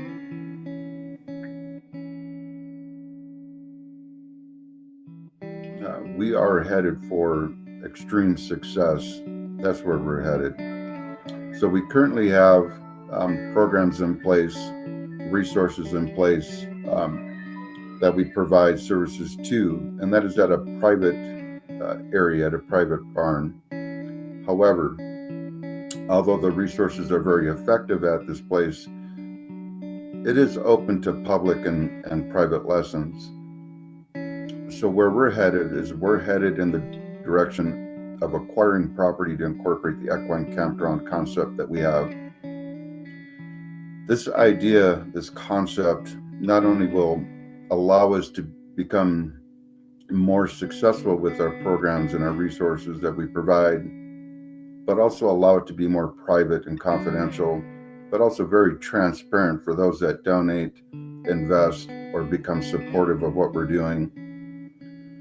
So the direction that we're headed in, we're headed to expand. We're headed to expand that, have property connected to Forest Service property, so we can not only take the program that we have, the equine therapy program, and our other program and resources on our property, but we can also expand it onto the Forest Service and make this a very unique opportunity for all the families. We're also expanding with the International Star Registry partnership to have an observatory that would also allow astrologers and astronomers to come on board to not only direct the telescope in the direction of the star named after the child or individual, but then have somebody describe the significance and importance behind this star. This also allows a more private setting, more comfortable setting. With this concept that we have, it has not only become extremely successful immediately, it also allows us to have more success with more families available to come on board. And this will also allow us to expand, not just here in Colorado. This will all allow us to expand in many other states to provide the same services, so families don't have to travel so far, and also allow families the resources immediately in their area. The other thing that makes this idea and concept that is very, very unique is that as different for other organizations, and although they do exceptional work, however, they're limited and have a smaller capacity. By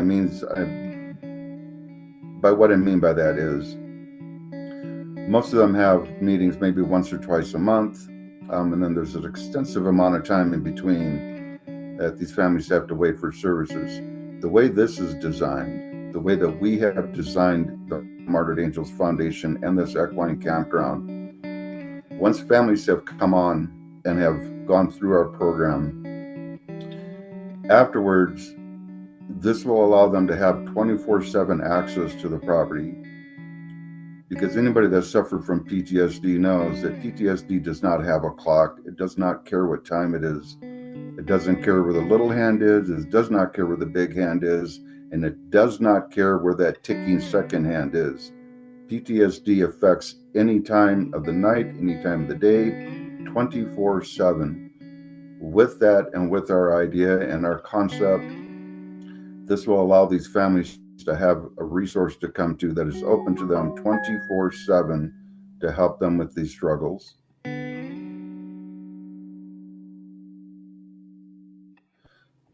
So what we can do today for a better tomorrow, that is very, very easy. Just simply get behind the Martyred Angels Foundation.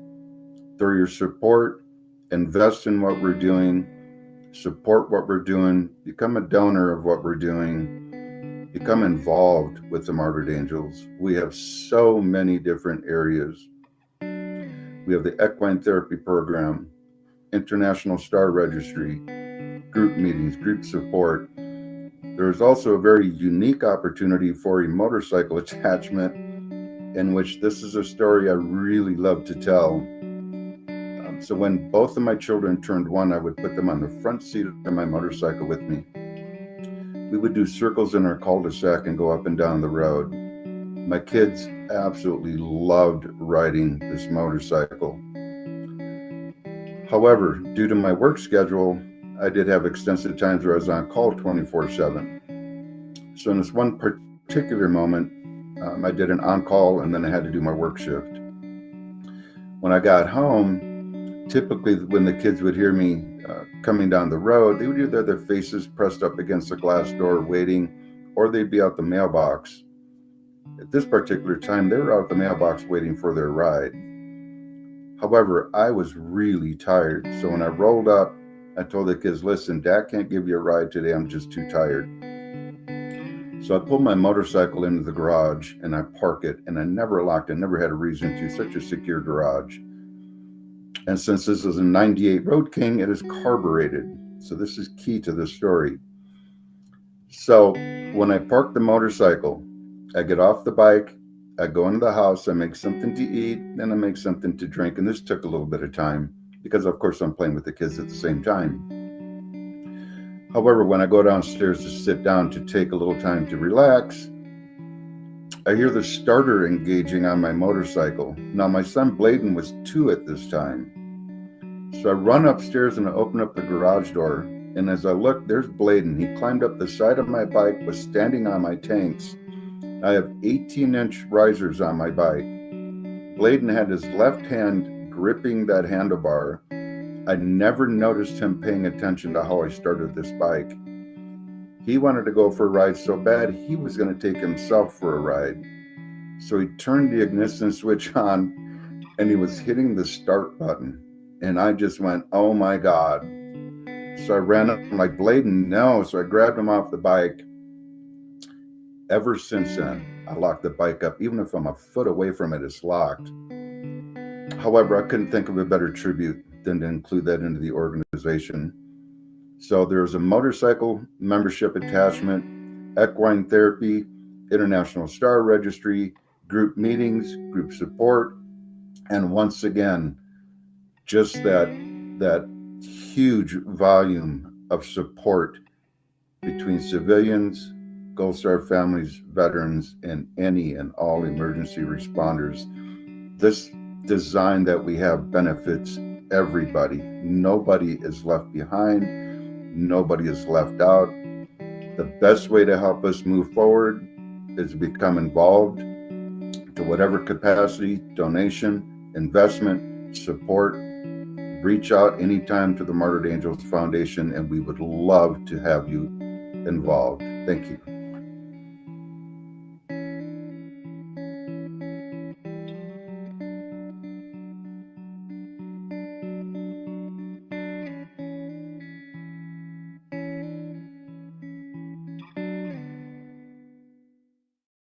Your business is your American dream. But today, opening the doors comes with a lot of questions. Will the customers come in? Can I keep the shelves stocked with what they need? Can I afford salaries? And how can I possibly compete with the big box store down the road? This is why we created Community Pay It Forward. In hard times, we need stronger communities, led by people with bigger hearts. Our Shop, Click, and Pick program makes it simple. Every purchase from a participating small business supports a cause the customer cares about. They shop, others thrive. Even when money's tight, you can still make a difference. You're making sales and supporting families, nonprofits, and your neighbors. That's the power of community. That's the power of Community Pay It Forward. Join the Community Pay It Forward program and you will be seen, be remembered, and be a hero for people in need everywhere. Your business and Community Pay It Forward program. Because no one needs to go it alone when we all come together.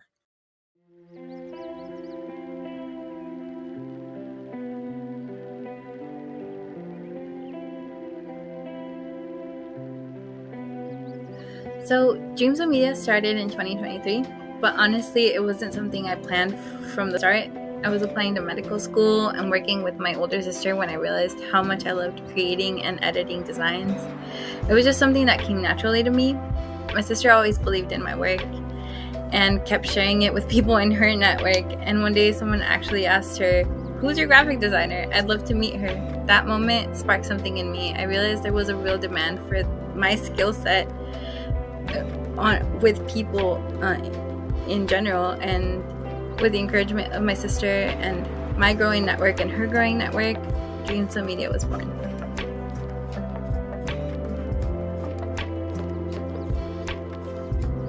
So Dreams of Media is all about making graphic design more accessible. I help small businesses and nonprofits create branding that truly represents them, not just something that looks good, but something that reflects their message and their voice in a way that connects with people and is inclusive to everybody. And for businesses that already have a brand, I help them stay consistent in their printed and digital materials, making sure everything aligns visually so their identity stays strong. Honestly, I've learned so much in the past few years, not just about design, but about what a strong brand can do for a business. I want to keep growing, learning, and helping more businesses find their voice through their visual identity. Dreams of Media is evolving, and I see it becoming a space where creativity, strategy, and accessibility come together to empower small businesses and nonprofits.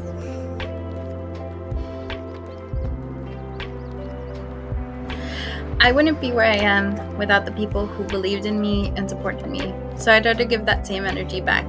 Whether it's mentoring, collaborating, or just being a resource for others, I want to help people the way that I've been helped, creating opportunities where I can.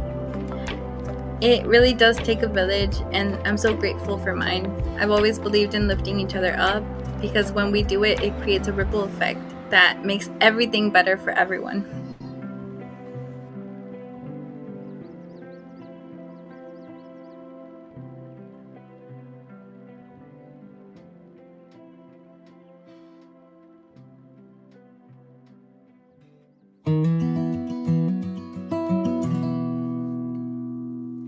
Hope is rising, love is near.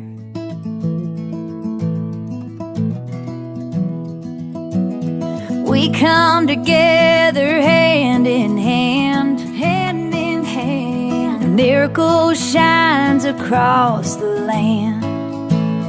Every heart, every voice, every choice, we are the miracle of the season.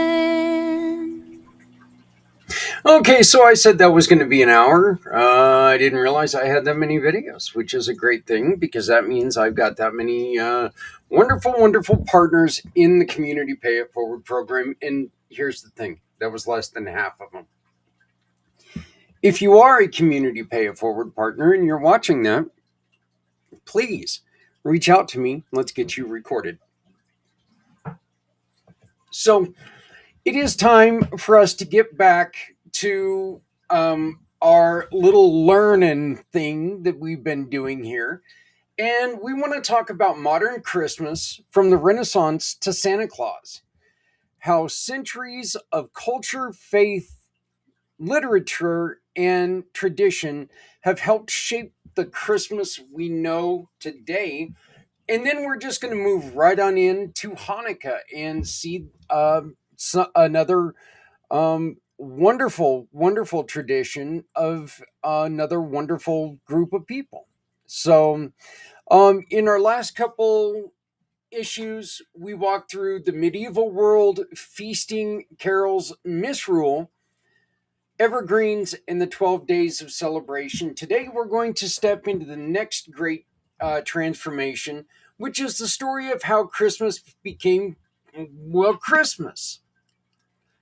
The Christmas tree, the stockings, the gift giving, the family centered celebration, Santa Claus, my buddy. And you know what we know today. This is the story of how the winter feast became a global cultural phenomenon. We're going to start with the Renaissance and Reformation. Christmas under pressure. Let's start with the Renaissance, which lands us between 1300 and 1600s, when Europe was rediscovering art, science, and classical learning. Christmas was still celebrated, but the tone was shifting. Churches emphasized the nativity story more strongly. Carols became more redefined and poetic. Nativity scenes, Presepi in Italy, became popular thanks to Saint Francis of Assisi. But then came the Reformation, in the 1500s, and things got complicated. Protestant reformers, especially in England and Scotland, criticized Christmas as too rowdy, too pagan, too wasteful, too tied to the Catholic ritual. Some regions even banned Christmas celebrations. In 1647, the English Parliament outlawed Christmas feasting and festivities. Shops were ordered to stay open. Soldiers patrolled the streets to stop celebrations, but people celebrated anyway. Rebellion. Rebellion for Christmas. Imagine that. Quietly, secretly, and of course stubbornly. The tension would shape Christmas for centuries. By the 1700s, Christmas survives in homes, not public squares, but by the 1700s, Christmas still celebrated, but it wasn't the dominant culture force it is today. Honestly, I'm interested to see where this goes and when it becomes the dominant force, but I don't think it could have been until after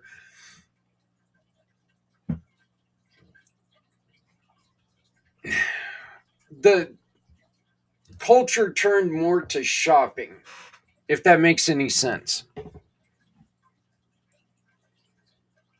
In many places, it was a quiet religious day. The rowdy medieval traditions had faded. Families celebrated modestly at home. Churches held nativity services. Gift giving was small and personal, which honestly, I still think that makes more sense.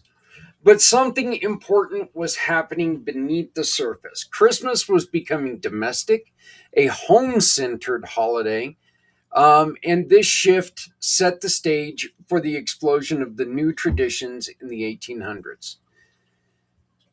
In the 1800s, the century was invented modern. This is the century. Okay, and this is what I was talking about. That invented the modern Christmas. If you want to know what Christmas became, the holiday that we recognize today, the answer is simple: the 19th century. This is when nearly every major Christmas tradition took shape. The Christmas tree. Again, the origin of the Christmas tree is Germany. The Christmas tree tradition comes from Germanic lands, where evergreens had been a symbol of life in winter. The German word for is Tannenbaum. By the 1500s, German families were bringing small fir trees indoors, decorating them with apples, nuts, and candles. That sounds dangerous. Singing songs around them. But the tree didn't go global until the 1800s. Queen Victoria and Prince Albert in 1848, a newspaper published an illustration of Queen Victoria and her German husband, Prince Albert, standing around a decorated Christmas tree with their children. That image suddenly spread across the British and America like wildfire. Suddenly, everyone wanted a Christmas tree. This is one of the clearest examples of how a royal trend became a global tradition. Santa Claus, a fusion of saints, folklore, and imagination. And Santa Papa John. Santa is a cultural mosaic. Let's break down the pieces. Saint Nicholas, in Greek, that's Nikolas. I hope I got that right because I've got a really, really good friend who's Greek and he'll kick my butt if I didn't. Shout out to my great partner, Soterios with Key Largo Lounge, where he helped us deliver 2 boxes of books to the Greeley hospitals. So thank you very much, brother. I look forward to next year. A 4th century bishop from Myra in modern Turkey was known for secret gift giving, protecting children, helping the poor. His feast day is October 6th, so there is a Catholic holiday on December 6th for the 4th century bishop. Dutch settlers brought Sinterklaas. So it's in Dutch, it's Sinterklaas. When Dutch immigrants came to America, they brought stories of a bishop in red robes, riding a horse, bringing gifts to children, checking behavior. And you also have Odin's Yule traditions from our second rendition of this. A bearded figure riding through the winter sky, leaving gifts, and children leaving food for Sleipnir, the which is the, was it a donkey? I can't remember. I think it was a donkey. These motifs blended into Santa's mythology.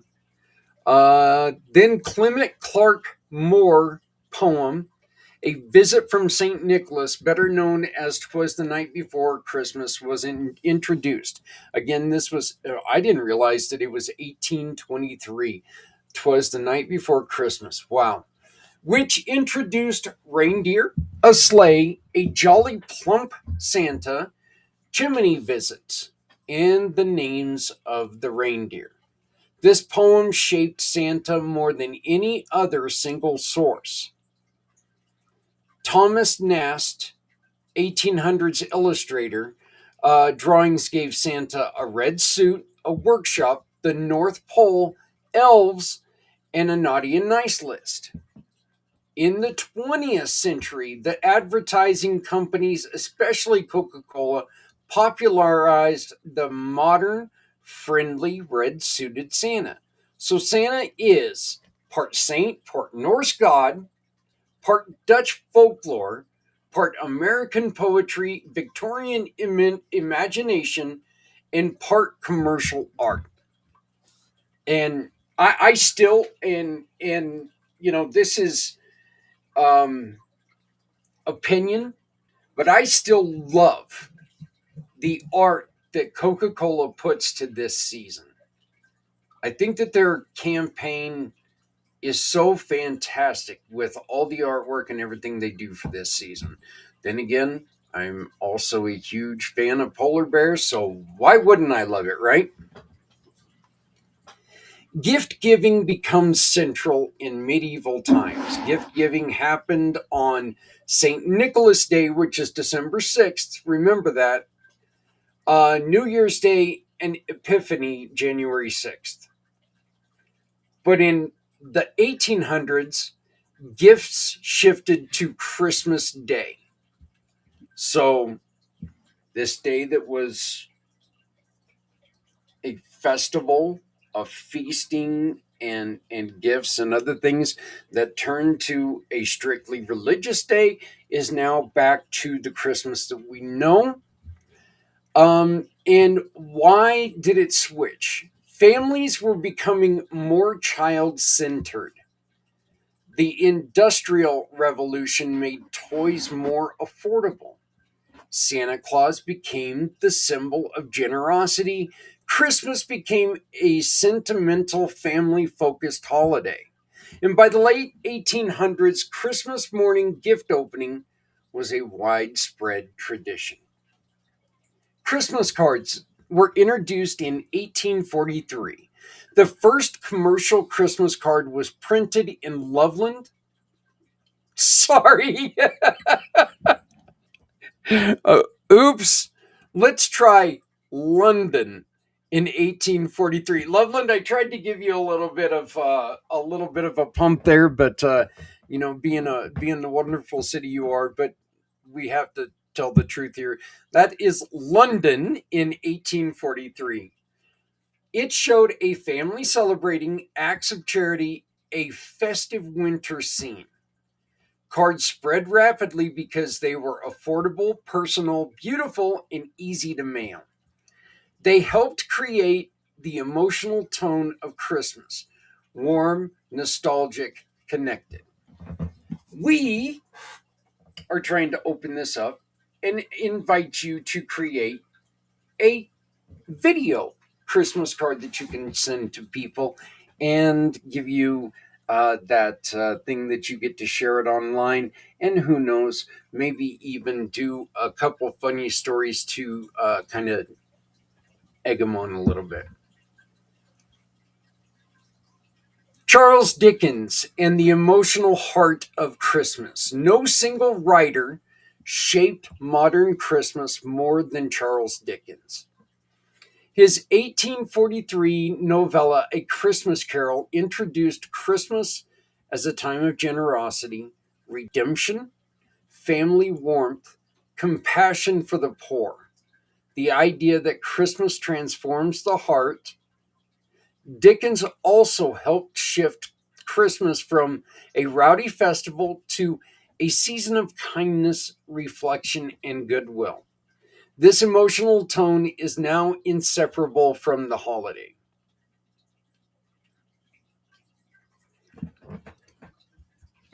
We talk a lot and we hear a lot about the greed of Christmas and all the things that go on.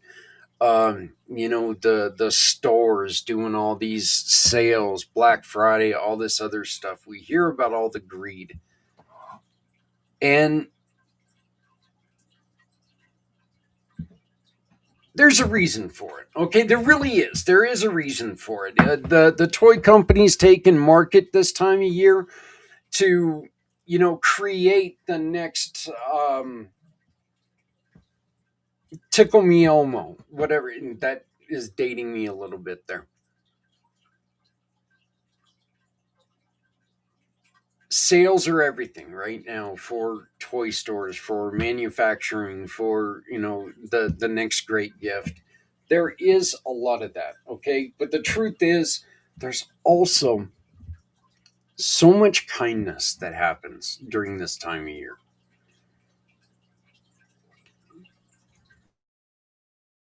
Kindness that truly needs to be brought out more. We need to make sure that we share when somebody does good, because it will just help us as a society. The rise of Christmas music. Many beloved carols were written or standardized in the 1800s. Silent Night was written in 1818. Originally, Stille Nacht, O come all ye faithful, hark the herald angels sing, God rest ye merry gentlemen, older but revived, music became a way to bring warmth into winter homes. And annoy the hell out of people on radio stations and shopping. I'm sorry, that was mean. I said no meanness, but I broke the rule there. The 20th century, Christmas goes global by the 1900s.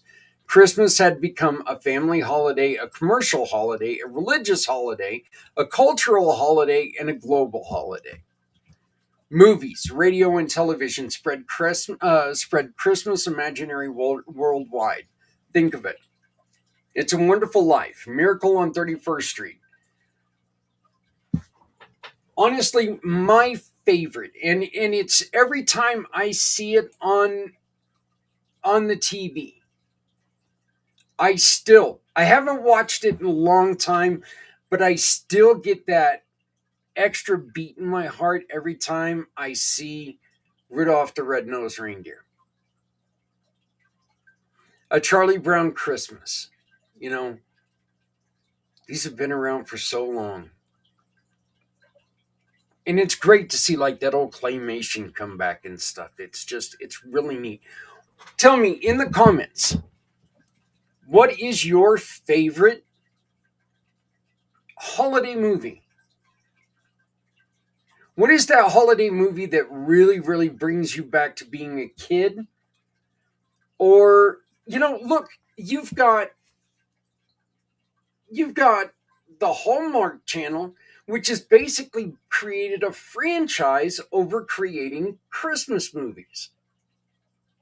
So, what is your favorite holiday movie? And I don't care if it's a movie none of us have seen. I really want to know. These stories reinforce themes of hope, community, generosity, light in darkness, and the importance of kindness. Christmas has become a season of emotional storytelling, and that is so true. The emotional meaning of the modern Christmas. Today, Christmas is many things at once. A Christian holy day, a cultural celebration, a family tradition, a season of giving, a time to reflect, a festival of lights, a global moment of connection. It also carries echoes of ones we've talked about from the beginning: the solstice, Saturnalia, Yule, medieval feasts, Victorian sentiment, and American imagination. It's a tapestry woven across thousands of years. Modern Christmas didn't appear overnight, as we've heard. It grew slowly, beautifully from layers of tradition. It went one way, went the complete opposite, and now we're taken and we've met in the middle. For better or worse, folks, there's some people who wish that all of the gifts and everything like that was just out of it, and it was solely focused on the birth of Christ. I understand. I understand why they would want that, because religion is such a personal thing to everyone. I just don't think that's true. I don't think that. I don't like that idea. I also don't like the commercialization of it to where all it is about the gifts. Personally, Christmas to me is family. Even when I struggled,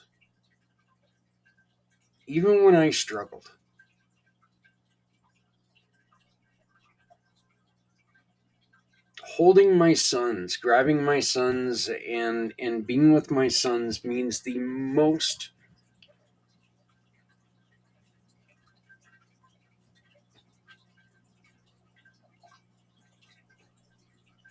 There's nothing that means more to me than that. Having my parents still here, that means so much to me. My beautiful wife, Adrienne, bringing in her family and giving me 7 grandkids. That means so very much to me. I mean, I simply cannot tell you how much these kids have changed my life. Of course, in a great way.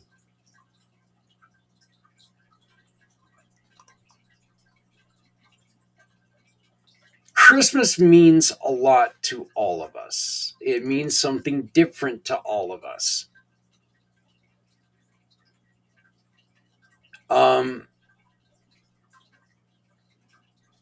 We are allowed to celebrate how we celebrate. Nobody should try to take it away from from what it means to us. You know what? If you want it to be that religious symbolism, you should be able to have it as that religious symbolism. There should be no one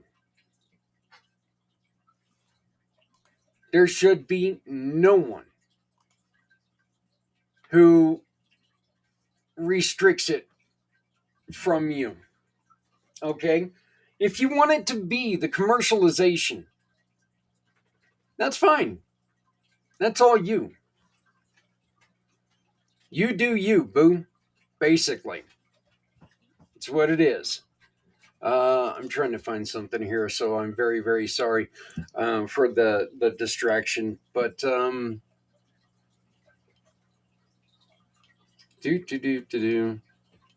But we are allowed to let Christmas be what Christmas needs to be for us. There is never shame in being who you are. Okay? Now,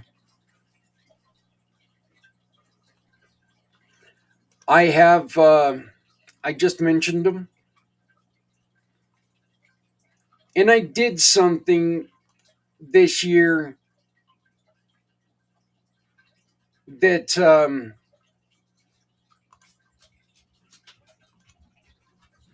with the help of my with the help of AI, because I couldn't come up with all the idea, but with the help of AI, I created something for my grandkids. Okay.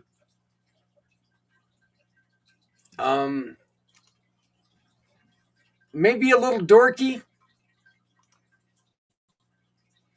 So what? But this is a story I wrote and AI illustrated for me.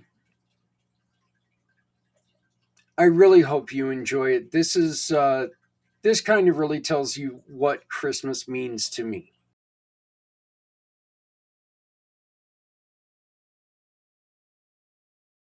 The Grand Cub's Gift, a miracle of the season story.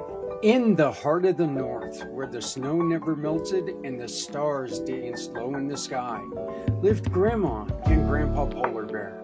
Their cozy den sat on the edge of a small village called Kind Ridge, where every winter the world seemed to slow down, except for one very special week. That week was called the Miracle of the Season. It wasn't about presents. It wasn't about lights. It was about doing something good, something kind for someone else. And this year, Grandma and Grandpa had a plan. They called their 7 grand cubs together. Drake, Aiden, Addison, Gabe, Tommy, Kinsley, and Paisley, each one bundled in their scarves and boots, eyes wide with curiosity. This year, Grandpa said, you are the miracle. We're going to help the whole village, Grandma added, but not with money or magic, with heart. She asked each cub to look around the village and find out what is needed. Grandpa then looked at him. Your help will mean more than any bought gift ever could. Drake and the Lost Mittens. Drake had a sharp eye and a gentle heart. In the town square, beneath the old tree, he set up a lost and found. Every glove, scarf, and hat that he discovered was hung with care. A few he even stitched himself. His paws were steady with patience. Drake didn't just return what was lost, he brought warmth back to the cold winter. Families gathered beneath the branches, finding pieces they thought were gone forever. Then the curious fox asked, why? Drake simply smiled. It's not just about warmth, he said. It's about caring for others. Aiden and the shovel. Aiden had a quiet strength and a heart tuned to others. When the snow piled high and the village slowed to a hush, he grabbed a shovel and carved a path through the drifts, straight to the old library. Miss Maple, the blind owl, had not been able to leave in days. She perched gently on his shoulder, her voice cracking as she whispered, I didn't think anyone noticed. Aiden smiled, brushed the snow from the steps. We noticed, he said. We always will. A nearby fox paused and watched the scene unfold. In Kindridge, kindness wasn't loud. It was steady, like Aiden's shovel, cleaning the way for stories to be shared again. Addison and the Candlelight Story. Addison loved stories. Not just the ones she read, but the ones she lived. On snowy evenings, she gathered the littlest critters in Kindridge, lighting a candle and opening a book beneath the stars. Her voice was always soft but steady, weaving tales of bravery, kindness, and faraway lands. One night, she read a story she had written herself about a bear who gave away her last cookie. The bunny beside her clutched his paws and held it close to her. That's not just a story, he whispered. That's you. Addison smiled, her candle flickering in the cold. In Kindridge, stories weren't just told, they were shared, remembered, and lived. Gabe's Bakery Rescue. Gabe, the quiet thinker, noticed something was missing from the village square. The scent of honey buns, the hum of the oven, the warmth of the bakery. The Badger Baker hadn't opened in days, worn down and ill. Without a word, Gabe rallied the grand cubs.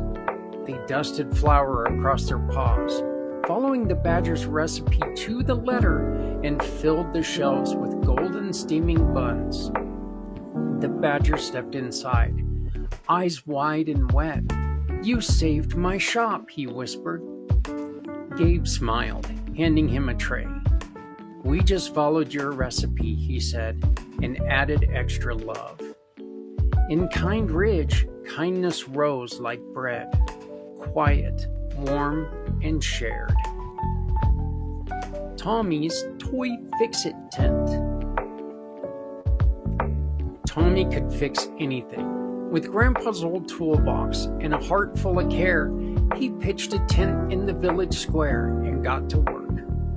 Broken sleds, cracked skates, tangled jump ropes, he mended them all. But it was a stuffed penguin missing an eye and a flipper that made him pause. He stitched slowly, carefully, until the seams held and the smile returned. A little seal watched with wide eyes and hugged the toy tight. "You gave me my best friend back," she whispered. Tommy smiled and packed away his tools. In Kind Ridge, every fix was a promise. Nothing loved is ever truly lost. Kinsley's song. Kinsley had a voice like wind through the pine trees, soft, stirring, and impossible to ignore. She wrote a song called "You Belong Here," a melody stitched with welcome and wonder. That night, under a sky scattered with stars, she stood on a snowy hill, in her green dress and red glasses, singing with joy. One by one, the villagers joined in. Foxes, seals, owls, and bears, until the whole of Kindridge echoed with harmony. Grandpa watched from the den, mist in his eyes. Even the moon paused to listen, he whispered.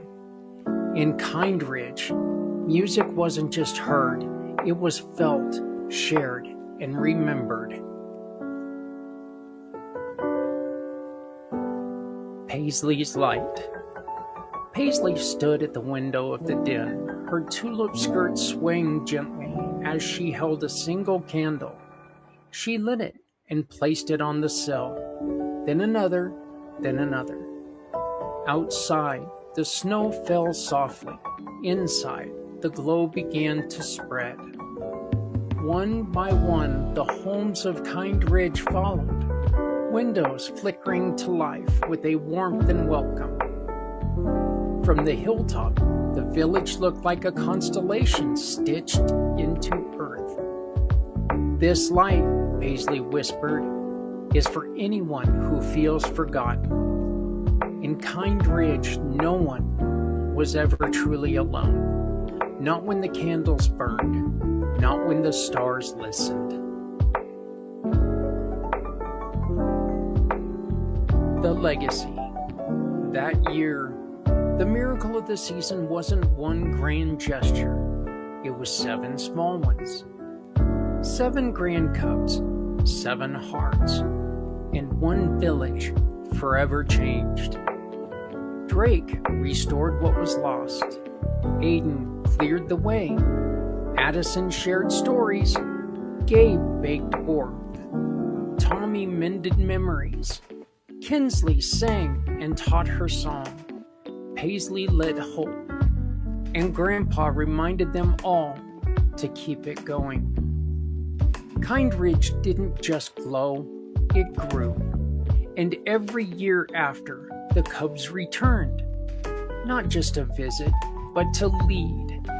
They taught others to shovel paths, tell stories, fix toys, sing truth, and light candles for those still waiting. Because kindness, once lit, never goes out. It passes from paw to paw, heart to heart, generation to generation. That's the gift. That is the miracle of the season, and it is ours to keep sharing.